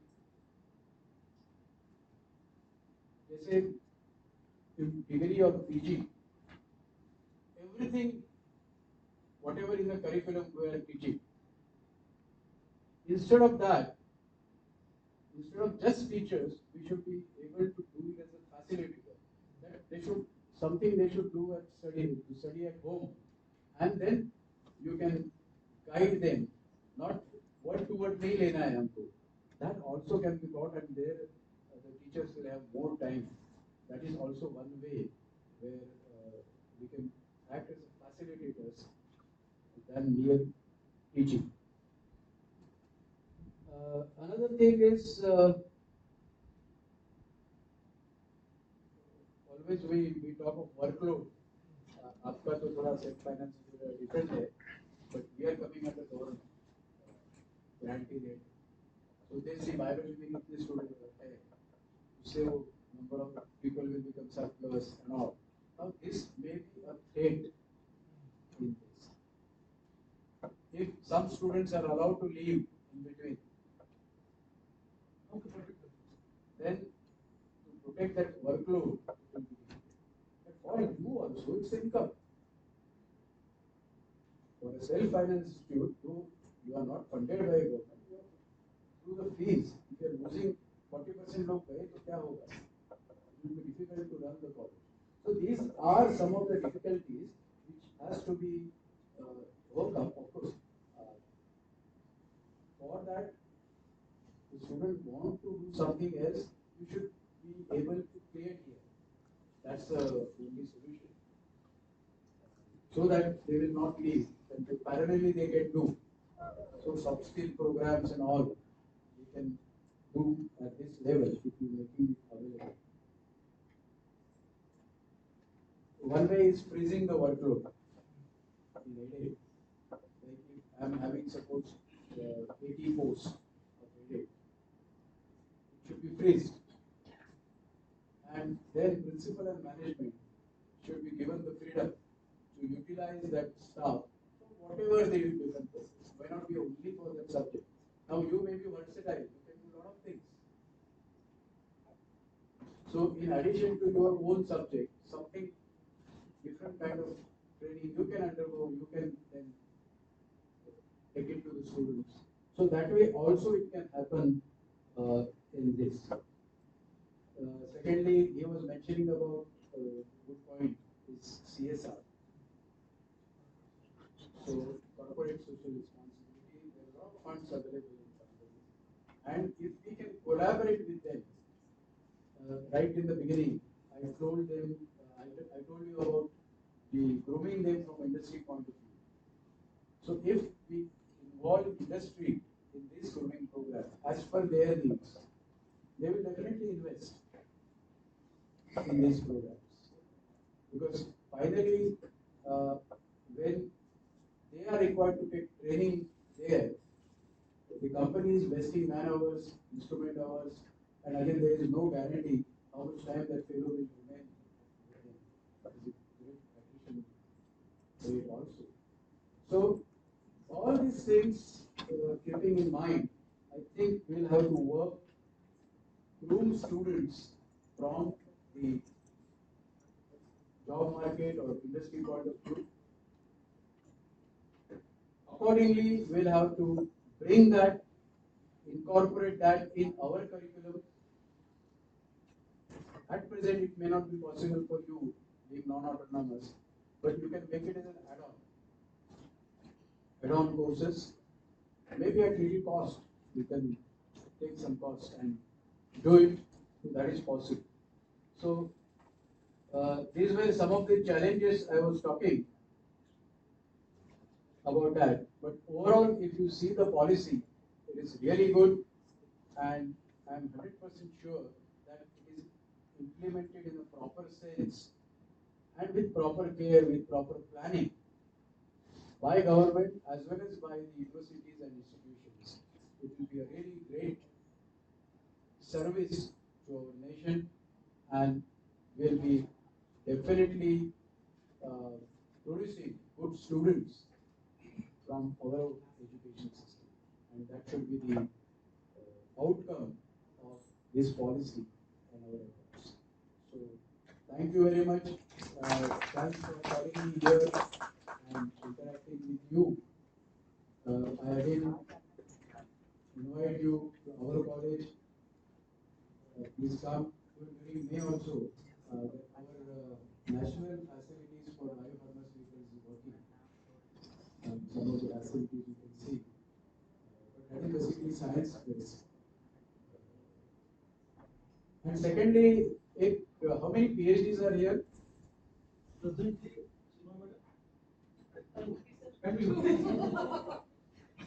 Please take up that. Otherwise, how you will face? See, जब तक अभी sir was saying, madam was saying, मैंने 40 PhDs agree किए. See, why I did? Sir knows principal करके, and when I was at BTY, it was a big task to run that college. But still, I kept my research on. Before becoming principal, it was only 5, which has gone to 40. So, unless I do research, I cannot tell my colleagues to do. So, please, पहले PhD में enroll करो.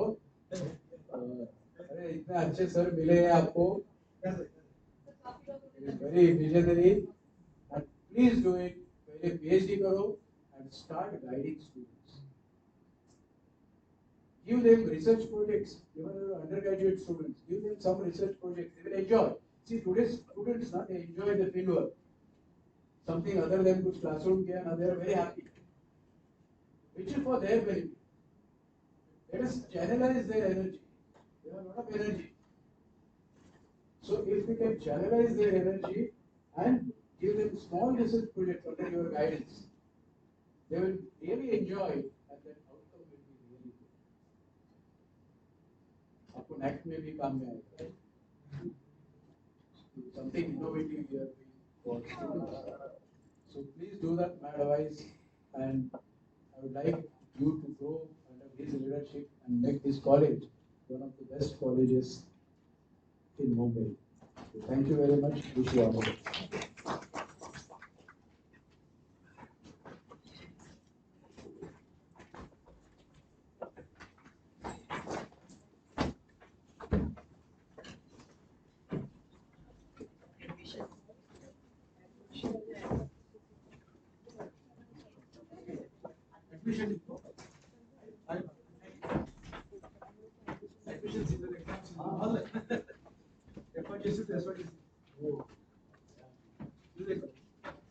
Thank you so much, sir.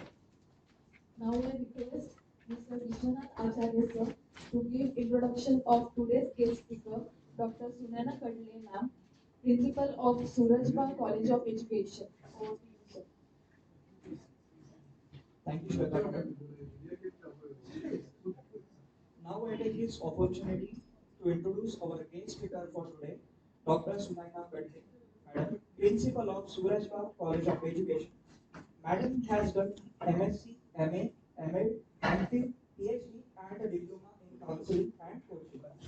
She has a teaching experience of 24 years as a teacher educator in Gandhi Shikshan Bhavan's SMT, Surajbagh College of Education, Mumbai. She is a PhD research guide for Mumbai University as well as Rajasthan University. Presently, she is guiding 6 PhD students and one student is awaiting Viva. She has been on a panel as an examiner for PhD thesis evaluation at University of Madras. Madam has been a resource person for various educational institutions both at national as well as at international level. She has also been a resource person for IGNOU, YCMOU and SNDT University. Madam has presented research papers at both national, international seminar conferences and at central universities. She has done more than 75 research publications. Madam has worked under various committees in Mumbai University. Madam has won Srinivas Ramanujan Award for popularizing mathematics by Vigyan Prasad Network Agartala, Government of India in year 2017-18. Madam Madam was awarded as a best teacher by All India Ramanujan Club in year 2019-20. She has also worked and organized various projects, workshops, research activities, and environmental activities. She has also authored book titled Developing Emotional Intelligence Through Cooperative Learning. She has also contributed various chapters in edited books. A very warm welcome, madam, and I request you to address the audience.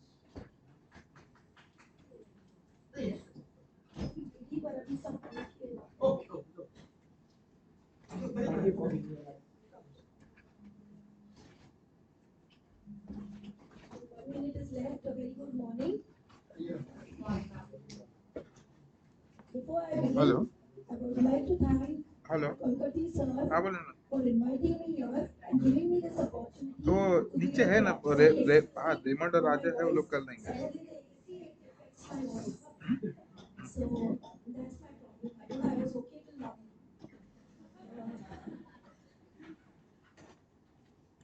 I'm a teacher educator. Now since morning we are discussing, I've made a PPT with all the higher education, what are the changes in NAP and everything. I think repeating is of no use now because it's just becoming like repeating. Here I would like to stress upon the role of a teacher. I feel we all are going to be, ambassadors, or we are going to take this as a mission to go ahead in implementing. Implementation is important. We had the people who have brought this beautiful NEP because हाँ बस there's lots of things going on. अच्छा नहीं नि- है, this, निकटा है that, तुम्हें political things.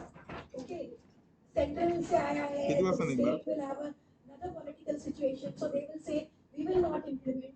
It's happening. एक काम करा We don't जरा want to do all server this. Room कडे या ना We want to change the learning हाँ ecosystem and the हाँ ठीक है research ecosystem here.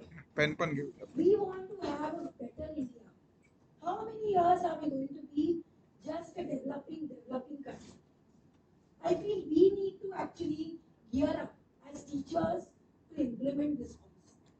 Sir very nicely said that we are all the sirs here, gross enrollment ratio. It's a big thing because when we say the gross enrollment ratio has to increase by 50%, how are we going to do it? So we'll have to have universities everywhere. They are saying by 2040, every district will have a university. If every district has to have a university, fine. With what? Different subjects. A university will have commerce, science, education, architecture, everything. Because later on also, we can choose the subject. We means the students. So it's really challenging. So now they are saying that we are going to bring internationalism at home.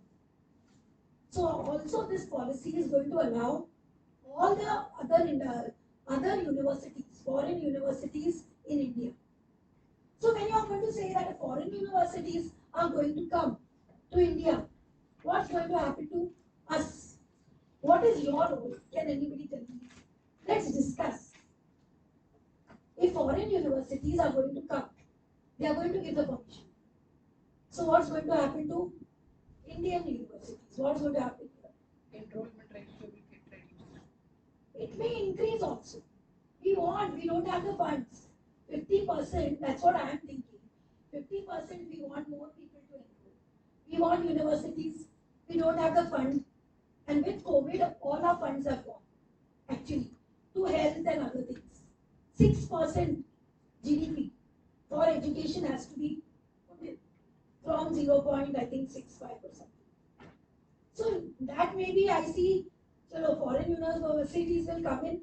Maybe our students may not go out. That's what I'm just seeing. So little, what is it, burden can be taken by those universities. They may charge a little less. I know they are charging 50 lakhs, 60 lakhs for one course. My daughter just went to Canada yesterday to pursue a master's in supply chain management.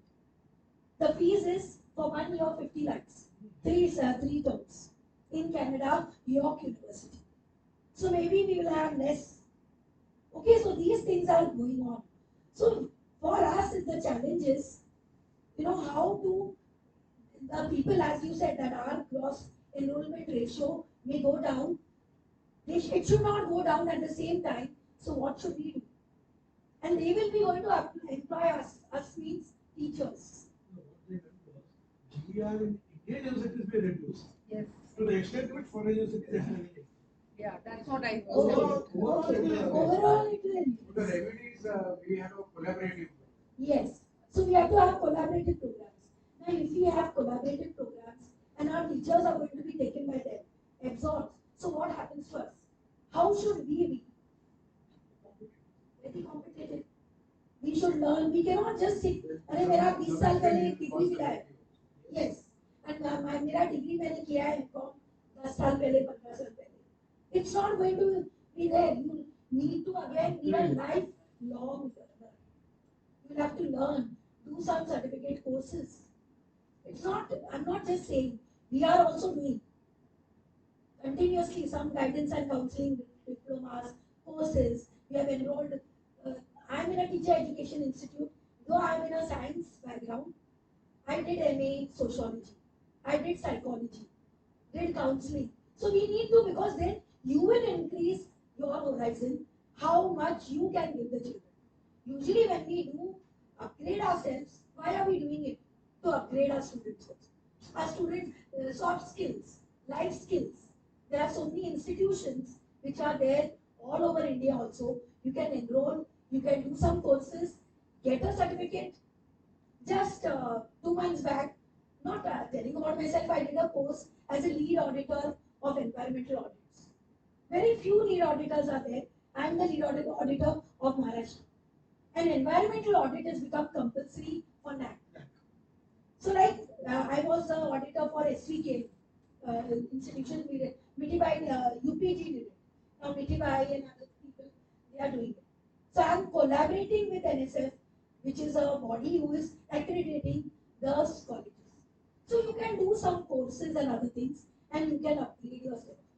Just to sustain the colleges, university, everything. And you can start certificate courses. Once you are upgraded, you have a faculty, chalo, let us start a course. In this way, you can generate income for your own college. Because we are all in 15 years autonomy. Now those who are A colleges, A plus colleges, they are giving autonomy on a platter. Go, nahi chahiye. We don't want.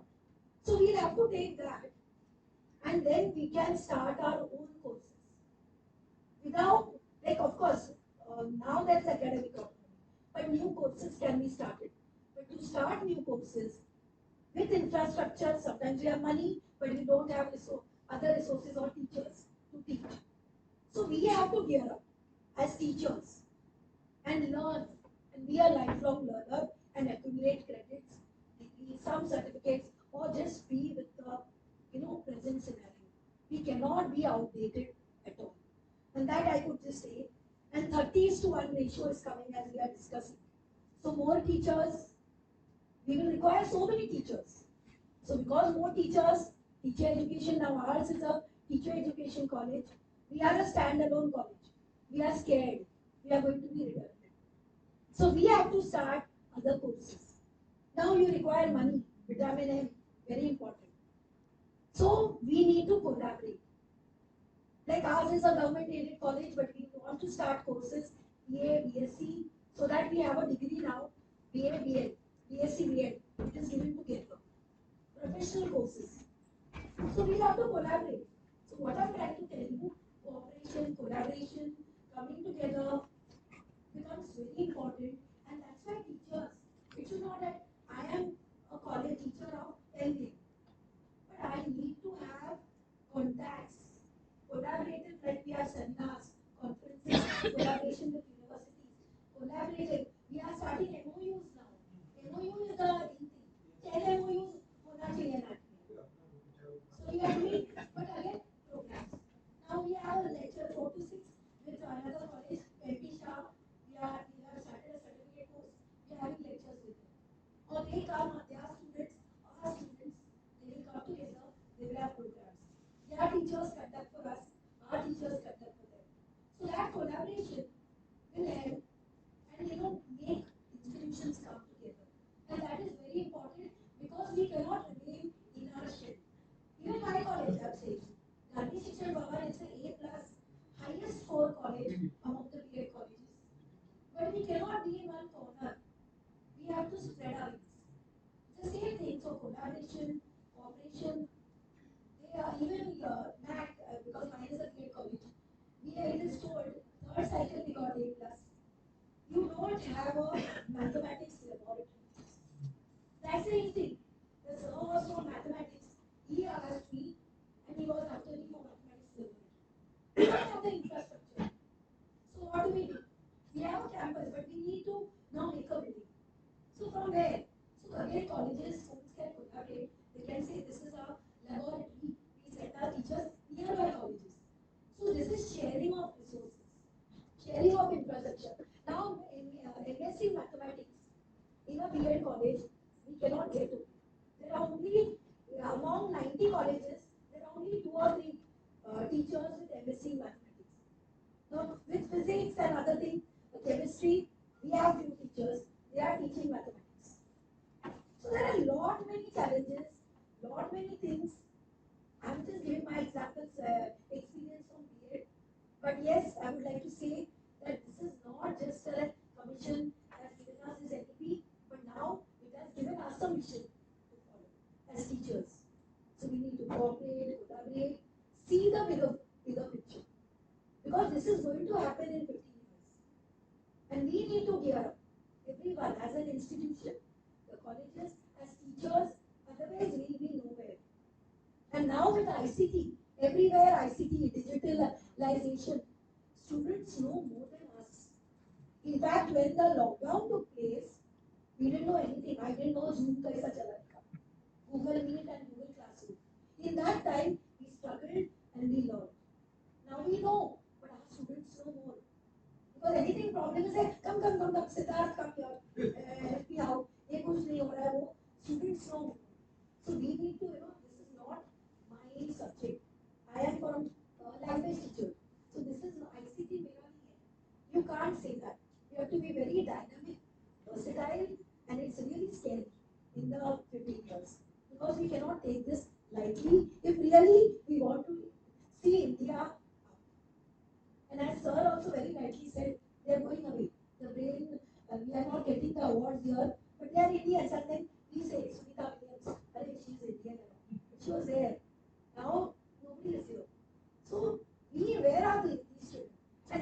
potential. We are saying all our children are growing abroad, brain drain, all full IT, US is full IT, is our children. They are doing it. So why not keep them here with our education system, which is fantastic, which will make it fantastic. Try to work hard towards it with a positive attitude, and then we can see more awards in our country than other countries get. That was one thing. So we have to be researchers. PhD also many a times it happens is it's just for the degree. So we need to go to conferences, seminars, disseminate our findings.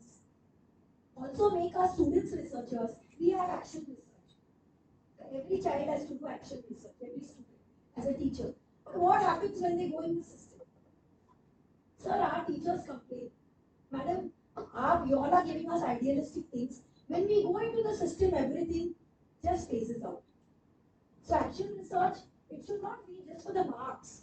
You have to do it, and you can do it every time in this. That will develop a research culture. Now this time we have started with the environmental audit. Research also you can say now, just for 2 years or 1 year, see the electric bills. You just study it. And then you start, you off the lights and see whether you can bring it down or not. You can publish a paper and you can say how you can do, what kind of lamps you have used. Small water supply. Like this will help children or students to actually do it. Farmers, you may have your own, subjects. So small researches you can take and make group. Children can do research in group. Why this research? To develop a research culture. Not for anything. So that they will have a research bent of mind. They have started this National Research Foundation. This is going to be a big thing. So students have done research. Research papers are being published, disseminated. It will really help us to grow as teachers. It's a lot of heavy burden on our shoulders, but we teachers, I feel, we are teacher educators and teachers and everybody. Only we can do this because it's on paper. But actually, who is going to take it right? We have to see. We have to take it seriously. Look into where we can contribute, how we can upgrade ourselves, and then we have to take this ahead like a mission. See India really great and shining. It's not only writing, but really we can develop this. So I think these are I had prepared all the points, but I thought everybody will, I will want to repeat it, but I just thought as a teacher educator, I will just bring out these things. Any discussion, anything, you can just, any thoughts to your mind, you can share or you can discuss. In fact, granting aid, the word itself will now go. Yes, it will go. Self-finance. Next 10 years. And when you have autonomy, we can start our own courses, as sir said, 1.1. So I would just like to say, our college is now based on the Kandian philosophy. So we have a lot of programs parallel with the university syllabus. It's a lot of work. So we have certain things to do. So we can make our institution unique. And we can sustain students here.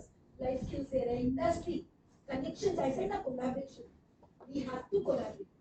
Because our students after graduation, nothing. And now, sir, I tell you what should be a discussion. We are having engineers doing B.Ed. We have an BE IT engineer, I show you. We are having Ayurvedic doctors. We are having EXTC engineers. All are coming and doing B.Ed. Also, medical, paramedical courses, people, OT, PT and all, they are coming and doing B.Ed. MBAs are doing B.Ed. I don't know why. They go for food education, teaching or what? Learning purpose. No, they go for school education. So what is the need? What is? Yeah, they will be allowed. With the B.Ed, they will be allowed. In private, now everything is private. Aided will not take them. Because that aided may, there are a lot of conditions. No, aided will not take them. But our aided is closing down.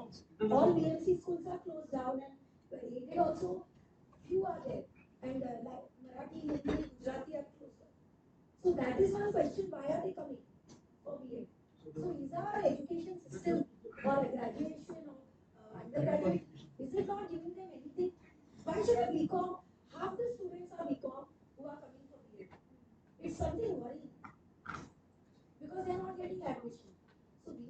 think about it, why is that? Why are they not getting jobs in their own field? So that has to be researched upon, and we have to see that they are placed. That's why that collaboration, cooperation, all that with this. And global, we have to have now global connections everywhere. That is one important thing. Thanks to the COVID, that we got educationists coming and discussing their issues with us, and we had programs globally also.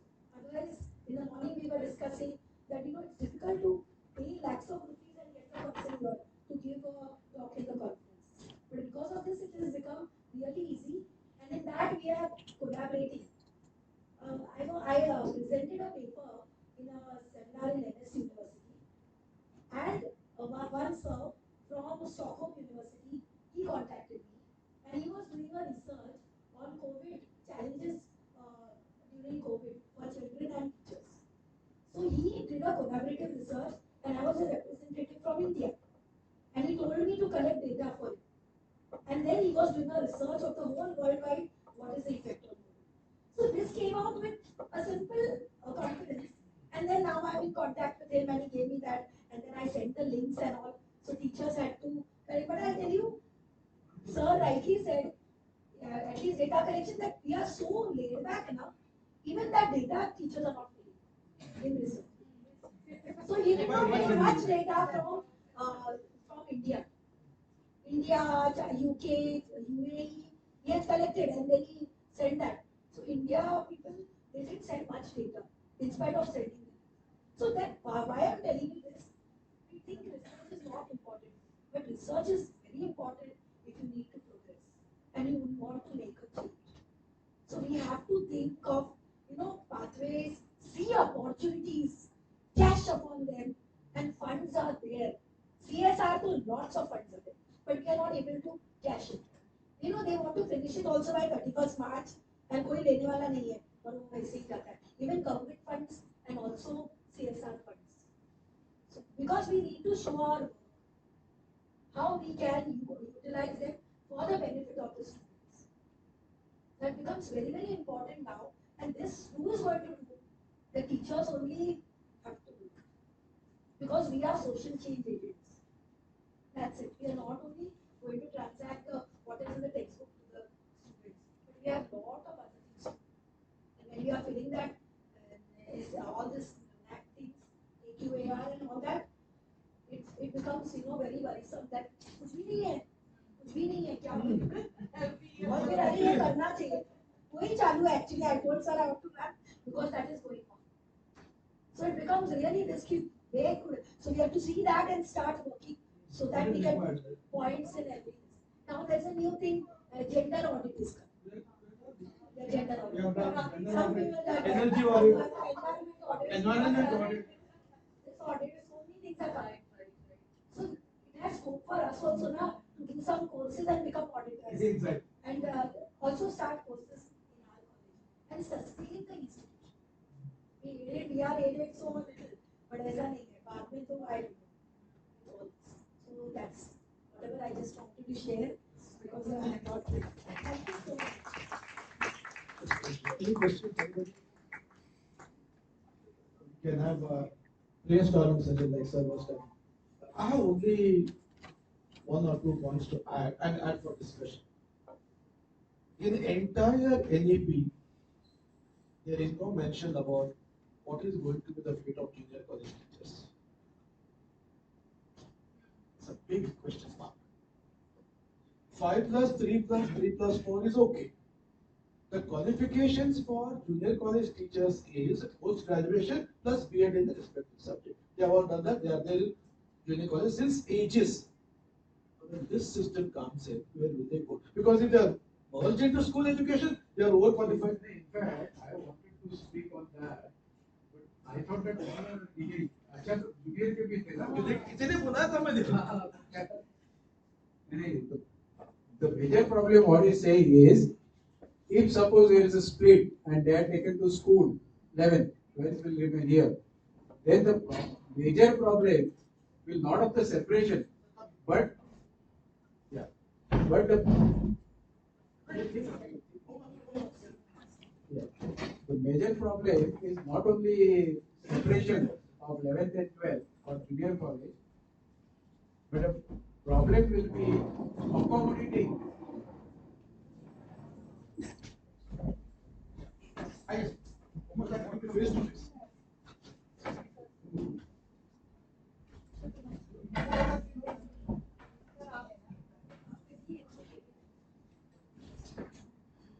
Yeah. So that is a real problem. The major problem will be how to accommodate this 11, because today our 11th strength is 120 in college, huh? Not in school. Whereas school it is 60, maximum 80, but 60. So workload will increase double. Now how to face that? That will be the big challenge again. I'll just tell You understood what I'm saying? one just example for all information. I in various colleges. In Virar, there is a Viva college. Huge, big. It is a university itself. Can you imagine how many junior college divisions are there? So there are 14 or something. No. ABCD alphabet will not be sufficient. Okay, there are 32 divisions of FIGC and SPIGC. In fact, after 26 alphabet, there is a AA, AB, EC, like that. Now the question is, what is going to be the fate of those junior colleges? That can appear, number one. Number two, like all of us were thinking, gone will be the days where I say, I am MA economics, I am net set in economics, I teach only economics. No. One has to be multi-talented. Like in our college, we already have started introducing this. Whenever we introduce what are the other subjects, other than that you are qualified in, you can teach. Otherwise, it is not going to. For example, MCOM person, while doing BCom, MCOM, the person has studied communications, foundation course, master's has at least 1 year. So out of this, which one can you take so that we can add that workload to you and make you a full time? This is exactly what is you and your qualification and specialization in your subject. In science there are many, in arts there are plenty. So that is what is going to be the system. So in short, it is going to be survival of the fittest in real terms. 10 years, 15 years back, there was offer from the university, particularly for PAs, 6-paper economics. You introduce one subject called as computer applications for the beginners, 100 marks paper. It is scoring. I remember those years, in 100 marks paper, one paper in a year, students were scoring 95, 96 out of 100 in economics. Unheard. If you say Indian economics, 50 maximum, 51 is highest. So if they are offered such course, two advantages. Number one, the percentage will increase. Number two, computer application is going to be in thing. That is when our principal that I asked you, go for a training, you sponsor it. You get yourself trained, start teaching. What was that? MS Word, PowerPoint presentation, MS Excel, and that time your Access was there. As I learned. I learned after learning that I became so much expert, I should say, as compared to students. Now even today, new thing, anything new becomes I call Shweta madam, I call Divesh sir. Now let me know what it is. Rather than getting it done from them, I want to do it myself. Is what is going to be important for you all. That is what is NEP's skill-based teaching and learning system. So, you can also contribute whatever experience is yours. Yes. Sir, what is the university just started the VO courses, vocational courses. So what is the role of the vocational courses in this NEP? Is there or implemented or not? You continue. In fact, vocational, hello, vocational courses have been started again with this same that they should get some job, and mainly for weaker section also. Main idea was to train them in such a way that immediately they will get a job. Then ITI, what is the role of ITI? ITI is already there. ITI doesn't really Yes, sir. Vocation, they are now starting from school only. School now you have to, the connection, they have to go for internship for 10 days, non-instruction, The school children will be taken to an industry, to a carpentry, wherever. So that they are trying to build up that skills and that what you want to become when you grow. So from that time only they are giving vocational training, starting in school, like internships for 10 days. Yeah, yeah. The major problem here, what I feel at the ground level is, right now we were talking about the DP or the issues and challenges, but everything we are doing for students. The changing attitude of students is a difficult challenge which we feel. As ma'am was saying, vocational training की जैसे बात हो रही थी, we already have a tie-up with the ICSA where they provide vocational training to students, mechanics and all that, all that, all that. And that's free of cost where ICSA is sponsoring per child 30 to 45,000 rupees. They get everything within 3 months that training. Placement also. But in spite of that, our students are not ready to come for that. Making students coming to the campus because बच्चे आएंगे तो हम उनको पढ़ाएंगे. They are not ready to come to campus. So that's a big challenge because they, and even after COVID we have seen that उनका mindset ये हो गया, they want degree sitting at home. They want everything sitting at home. I know that this is happening everywhere, but slowly that mindset has to be changed. Slowly they will start coming. In the beginning, even the parents were also not prepared. After that third wave, the parents were also little double mind to whether to send them. It will see this situation will get over. See, these 2 years have made a lot of damage to the education system. That one has to understand, but we were helpless. But saying that online system has helped to at least, otherwise it would have been 0 year. And it was a big this thing, not for us as well as for students to lose the 2 years, precious years in their life. So at least this online have kept that this thing. Slowly also now everyone, but teachers also, in some junior colleges, I heard teachers also reluctant coming to the campus. Correct. Or why students? So they have to come out of this, and now one has to. Now I always tell some during pandemic, I used to go every day. I had COVID also. But someone was saying they were scared to come for paper checking or Maravi का कुछ चालू था. कुछ ना कुछ ये रहता है. I am sitting here and why you are worried? You can come and do that. We are not calling you to teach or be always here, but for certain work, you should come. But they were scared. Slowly, it will normal track. Students also will, from this next year, fortunately fourth wave नहीं आया तो I think everything should be done. And it's a duty, our duty to, because see the teacher always have a great impact, more than parents I can say. Teachers have a big role to play in this student's attitude. So it's by using our impact on them. Now see always whenever I speak to teachers, see one of us, we remember some of our teachers by name, maybe in our schools or colleges. Not all, but at least those who are given proper direction, good teachers, those who have inculcated that interest of particular subject. So we owe to them. We say, don't you think that after 15, 20 years, one student should talk about it? See, I have experienced that when I'm being a PhD or now, they give that this thing because of sir, we are here. So same way, you will feel nice to, you already must be those who are, students talking about who are passed out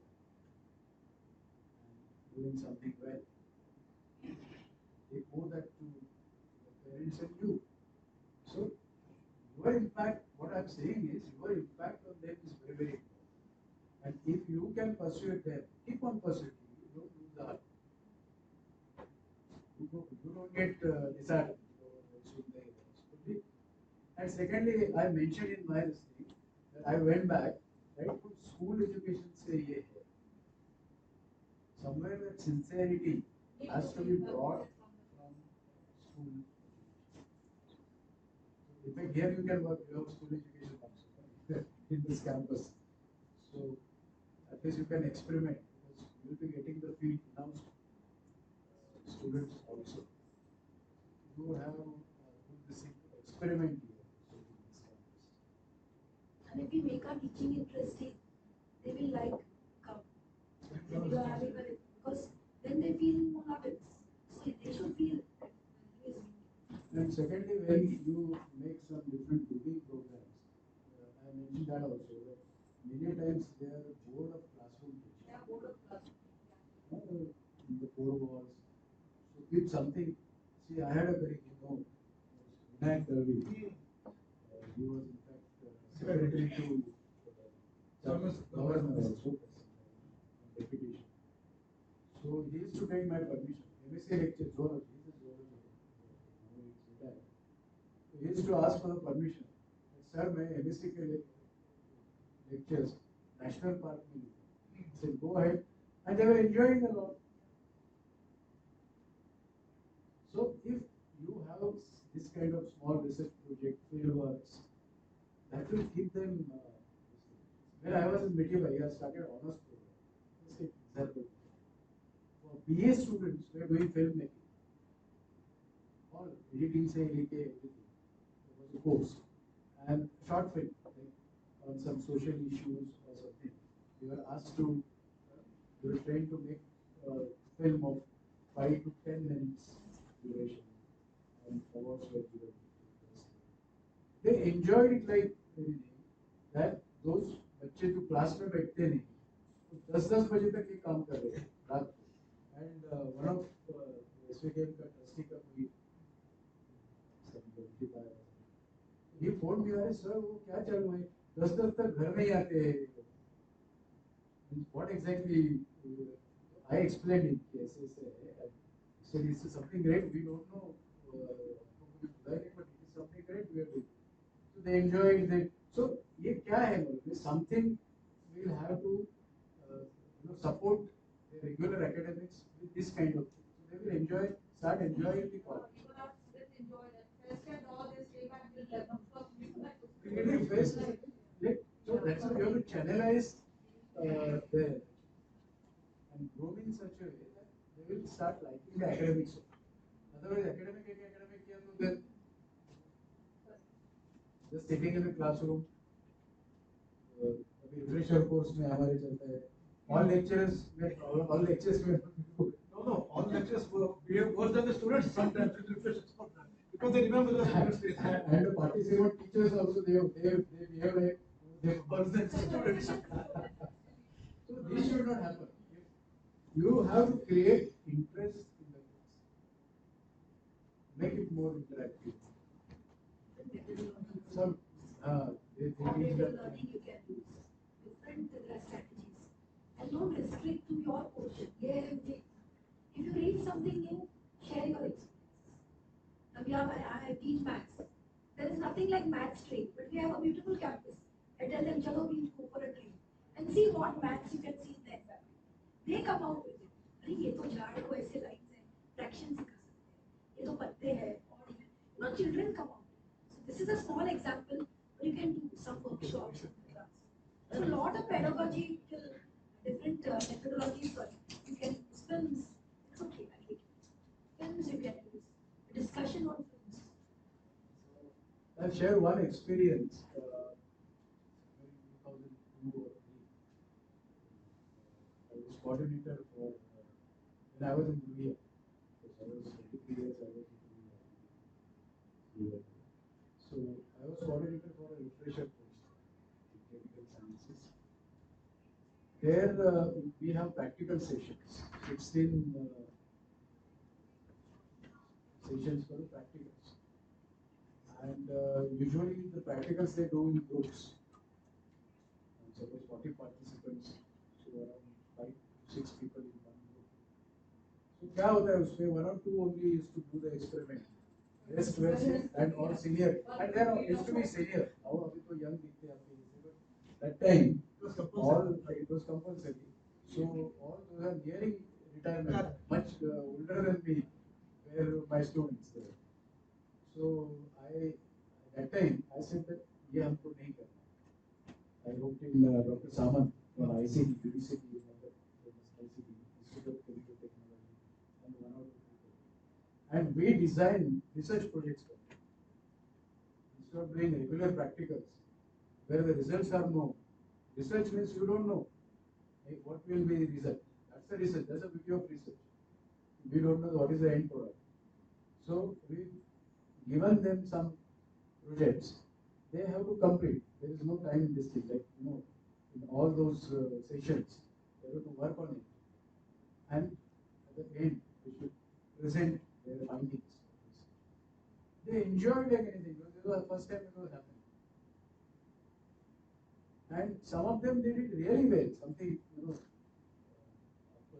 you are not our chemistry person, but something which they could find was good, like research, really research. And this is they did it with enjoyment, not again. Otherwise, it was not effective when two people are doing and the rest we are sitting and just writing the results and taking signatures to bargaining. This happens in the lab. It is like a black book. One black book multiplied by 10. 10. Second black book multiplied by 20. जैसे Same. आपके With all the projects mistakes. आपके projects xerox copy मिलता है बार बार है ना आपके बाजू में कोई xerox वाला रहेगा कहाँ से आता है? नहीं Here put a board. MPM project books are available here. विजय भाई और ये खालसा वो xerox वाले के पास आपके नाम से रहेगा कि कलकत्ते सर के notes available 12 लाख बन रहे हैं है ना इसमें कैंपस के साथ है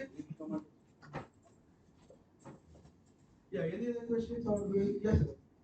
Sir, in NEP, one is compulsory, I think, they approve fifth standard Language. mother tongue language. But then there will be a lot of difference of opinion between parents. Father wants that he must be English medium, or mother wants that mother tongue. There will be a fighting between One subject, one of the subjects. But as you are Hindi, English, Marathi. because nowadays some parents are insisting that mother language, but other parents no. English is mother. That is very choice based, no? The choice of the child. See, you are right, but their parents' attitude also has to be, their thinking has to be changed. Because see, earlier during our, I'm vernacular. You have to first teach I did my schooling in vernacular, Marathi medium. See, if you want to develop ourselves further, nothing can stop you. And I was giving one example of my student, which I shared with him when I came. I had one PhD student, PhD under Dr. Patil. When he did his BSc from Kolhapur, it's a wonderful example.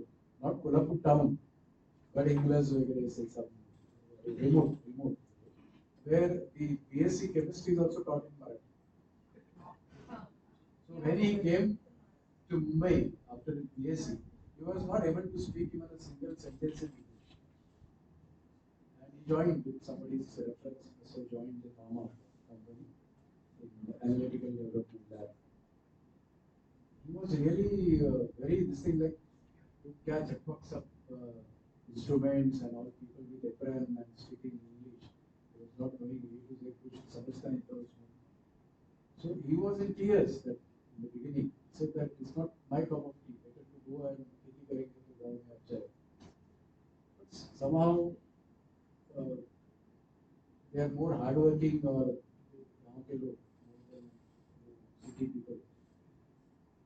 Remained and he was a hard worker. So 5 बजे खत्म होता तो he used to be there up to 7, 8, helping others. Then he became master of instruments. Now this fellow is vice president of Mylon. Mylon is number 2 company in the world. Recently they have come in India for 3-4 years back. MNC and they have taken over Matrix and Chemicure and some companies. So they have entered India.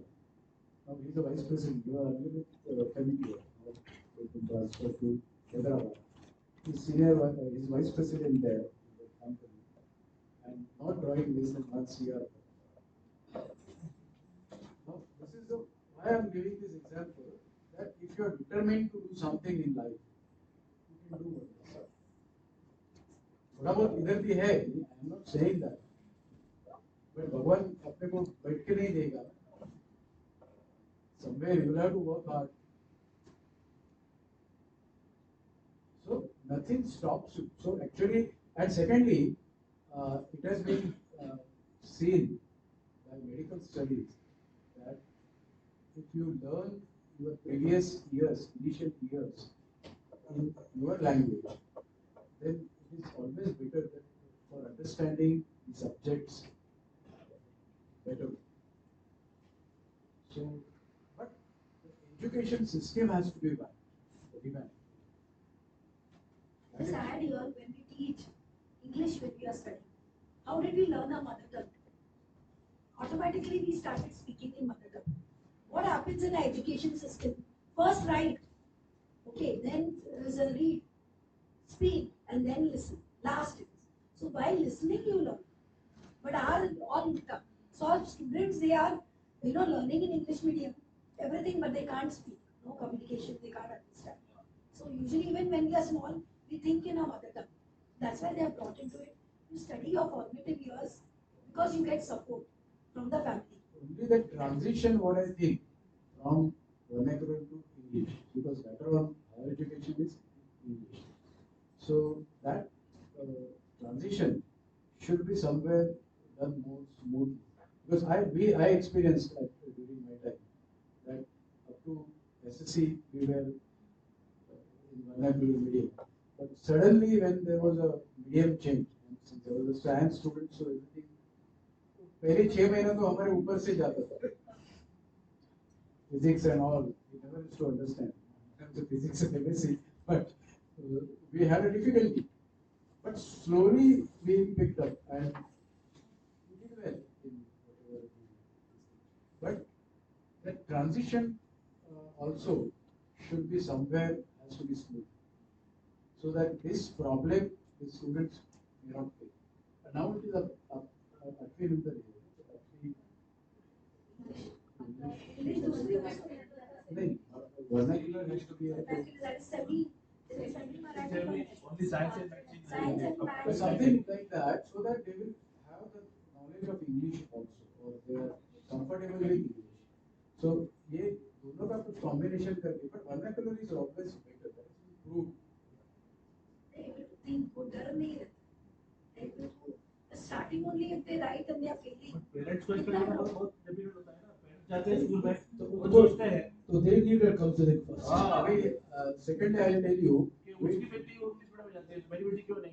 we talk about, see अभी क्या होता है, both parents are earning, people are थोड़ा सा ideally affordability है, but nowadays if you see the enrollment ratio is increasing in municipal schools, you find out So now they have started in English municipal schools, because they have also revamped in some in गांव में जिला परिषद रहता है, it's known as ZP, जिला परिषद, like means BMC school here.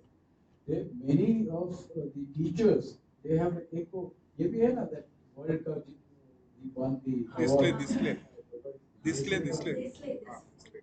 He did a wonderful job there in transformation. अभी उसे दांडी मारा है ना, उसको किया वो बातें लगे, but positively he did brought the changes. So वैसे he's just a publicity मिला, but there are a lot of people who are working at a grassroots level, and there also the Jilla Parishad schools, they are revamped in such a way that they are doing good education. But अभी teacher parents का तो ये बदलना पड़ेगा, which doesn't mean कि आपको international school ही आपको best दे सकता है. But the system has to be changed. Now Like SSC board system unfortunately, I have myself experience about my child. Now she's a dentist, but when she was in first standard, early man पे कुछ था, आदि मानो, he used to stay in caves and eat the raw meet. So in exam, and nowadays I don't know, primary they give notes. Earlier, during my time, I remember that after teaching the lesson, we used to homework with it. And those answers to the questions given, we have to find by again reading the lesson and then write either that or in your own words, write the answer. So that was searching the answer in the text was a sort of a really exercise. And there you write in your own words or whatever copy, whatever answer. So that was exercise. Nowadays, they are giving question and answers are dictated. Is it true? Yes. You must also parents here. So and they are asked to mug up and write that. So in that example, she wrote is to eat instead of meat, wrong flesh. She was given the wrong answer.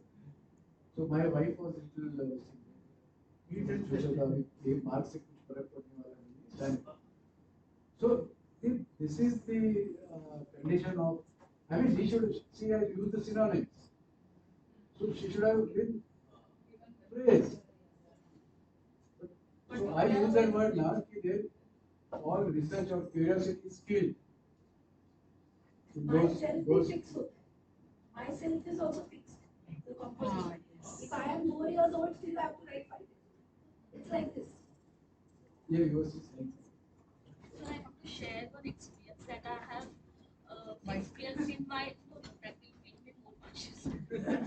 So I have experienced in my. We want to hear you, no? And listen to you also. Sir, I have experienced in my school education. So I have my name is Ranjana. I'm from international section. So in my I have studied from SSC board. Okay. So in my school there were three sections. Like from 8th onwards, we were having options of choosing carpentry and technical, and one was NCC. And I was in 6th standard. I still remember. I used to like which field I have to choose. I was like seeing everyone. Each section was there, and students used to do something. Technical के पास वो roles होते थे, and carpentries के पास थोड़े tools होते थे, yeah, which was like tools में बहुत थोड़ा attractive होता है. So I was thinking to go there tools. But the students were you used to ask, आपका कैसे चल रहा है? So should I like choose this that? So but everyone used to tell कि like it's not interesting. इसका future क्या है हमें क्यों करवा रहे डिजाइनिंग मतलब क्या so there was one sir in whole my school education I just remember Bhandari sir who was maths teacher so he used this he collaborated all three sections so technical से उन्होंने design करवाया पूरा shapes different types of shapes and carpentry students के पास उनको वो shapes design जो किया था वो फॉलो करना था carpentry students के पास and literally sir they designed the whole shapes and all उनको मटेरियल को प्रोवाइड किया एनसीसी के स्टूडेंट्स ने again the whole thing was made and written to NCC students and they have to use this shapes in our grounds so this was like they collaborated which was like really magical फिर हमें पता चला yes so this is our future so it was very easy and फिर उसका use भी पता चला and it was very much interesting so in those days like about 15 to 20 years back I was in 10th standard so that time the system was there. So collaboration was first. I have seen this first time. So that's yes, sir. It was like now I am understanding the ERPS. When This we is talk, very important. I think sir mentioned about outcome ITI का जिक्र किया. I give you example ITI में ये outcome based learning. Electrician वो बनता है whatever एक साल में and then he give you working as an assistant with someone and then starts profession. So this is outcome based हो गया ना maybe हम छोटे पैमाने पे but this is one of the experiential learning. Yes. Yeah, one minute. नहीं उनको मत चाहिए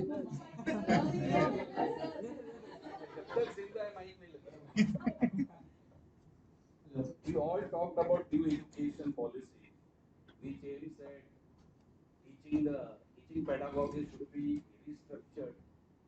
Role of teachers, duties of teachers are well defined. But in that two main leukaemias I see, when new education policy has been framed, no doubt about it, it is a vibrant policy. It has to be implemented effectively with holistic approach. Indian curriculum or education system, if you see, major big disparity has been created. One is the aided and another one is the unaided. Entire policy I have presented and the paper for this conference only. It has well defined the role and duties of the teacher. Nowhere a comma or a full stop is written about the rights of the teacher.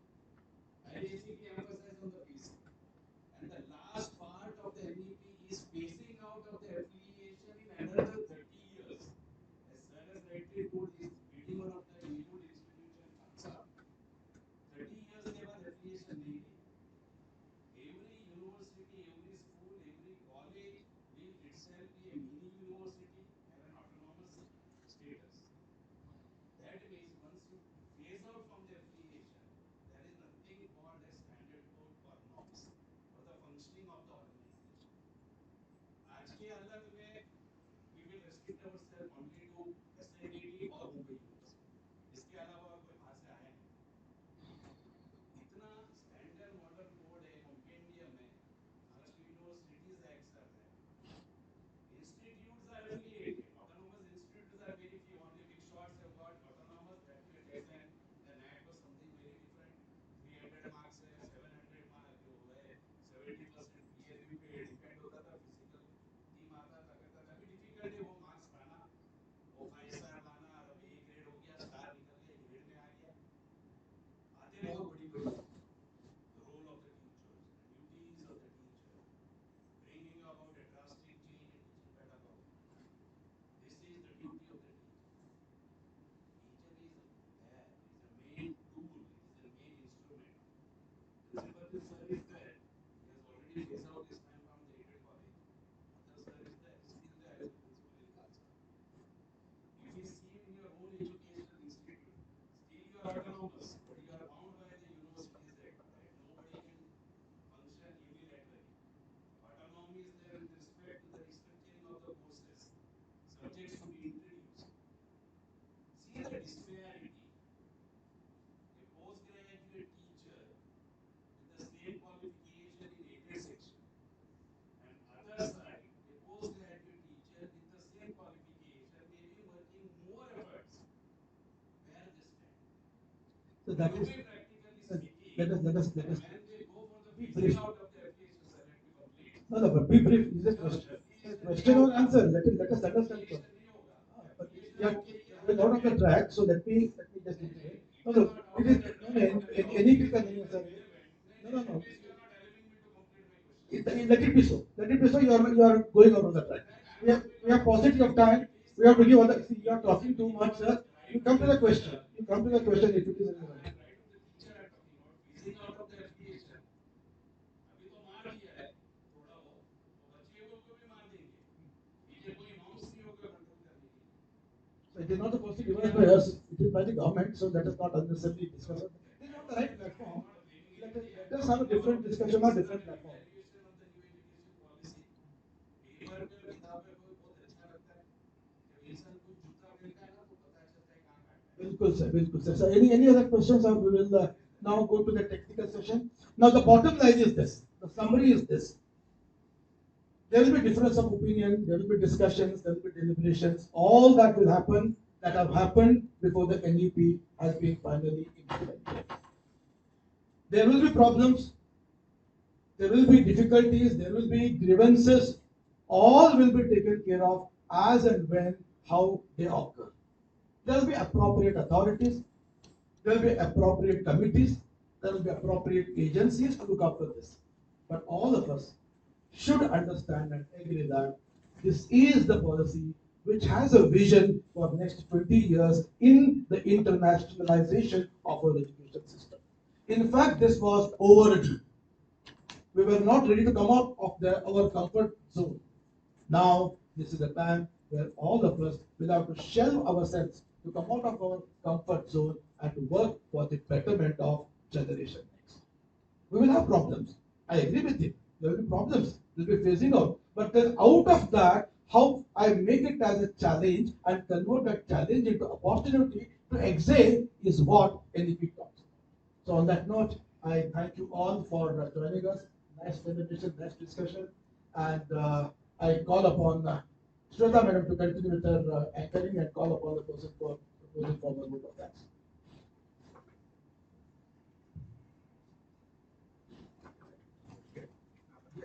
Thank you so much, sir.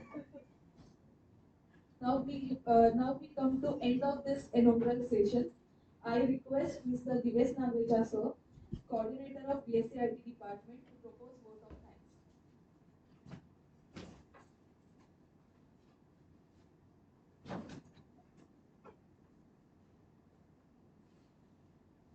Good afternoon, all. I feel honored and privileged to get the opportunity to propose a vote of thanks on this special occasion. I would like to thank all the honorable delegates who blessed us with their presence. I am very much thankful to all program advisory committee members and the invited speakers.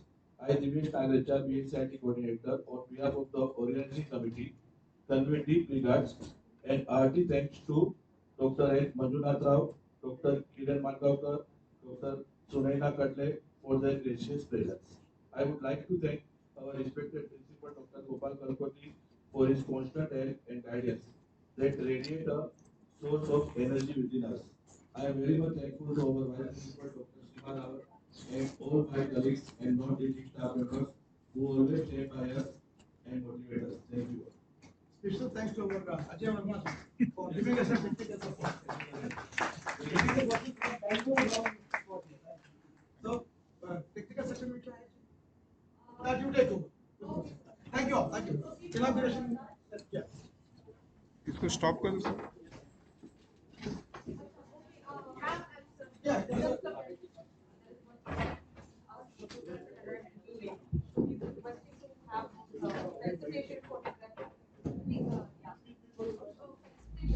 Okay.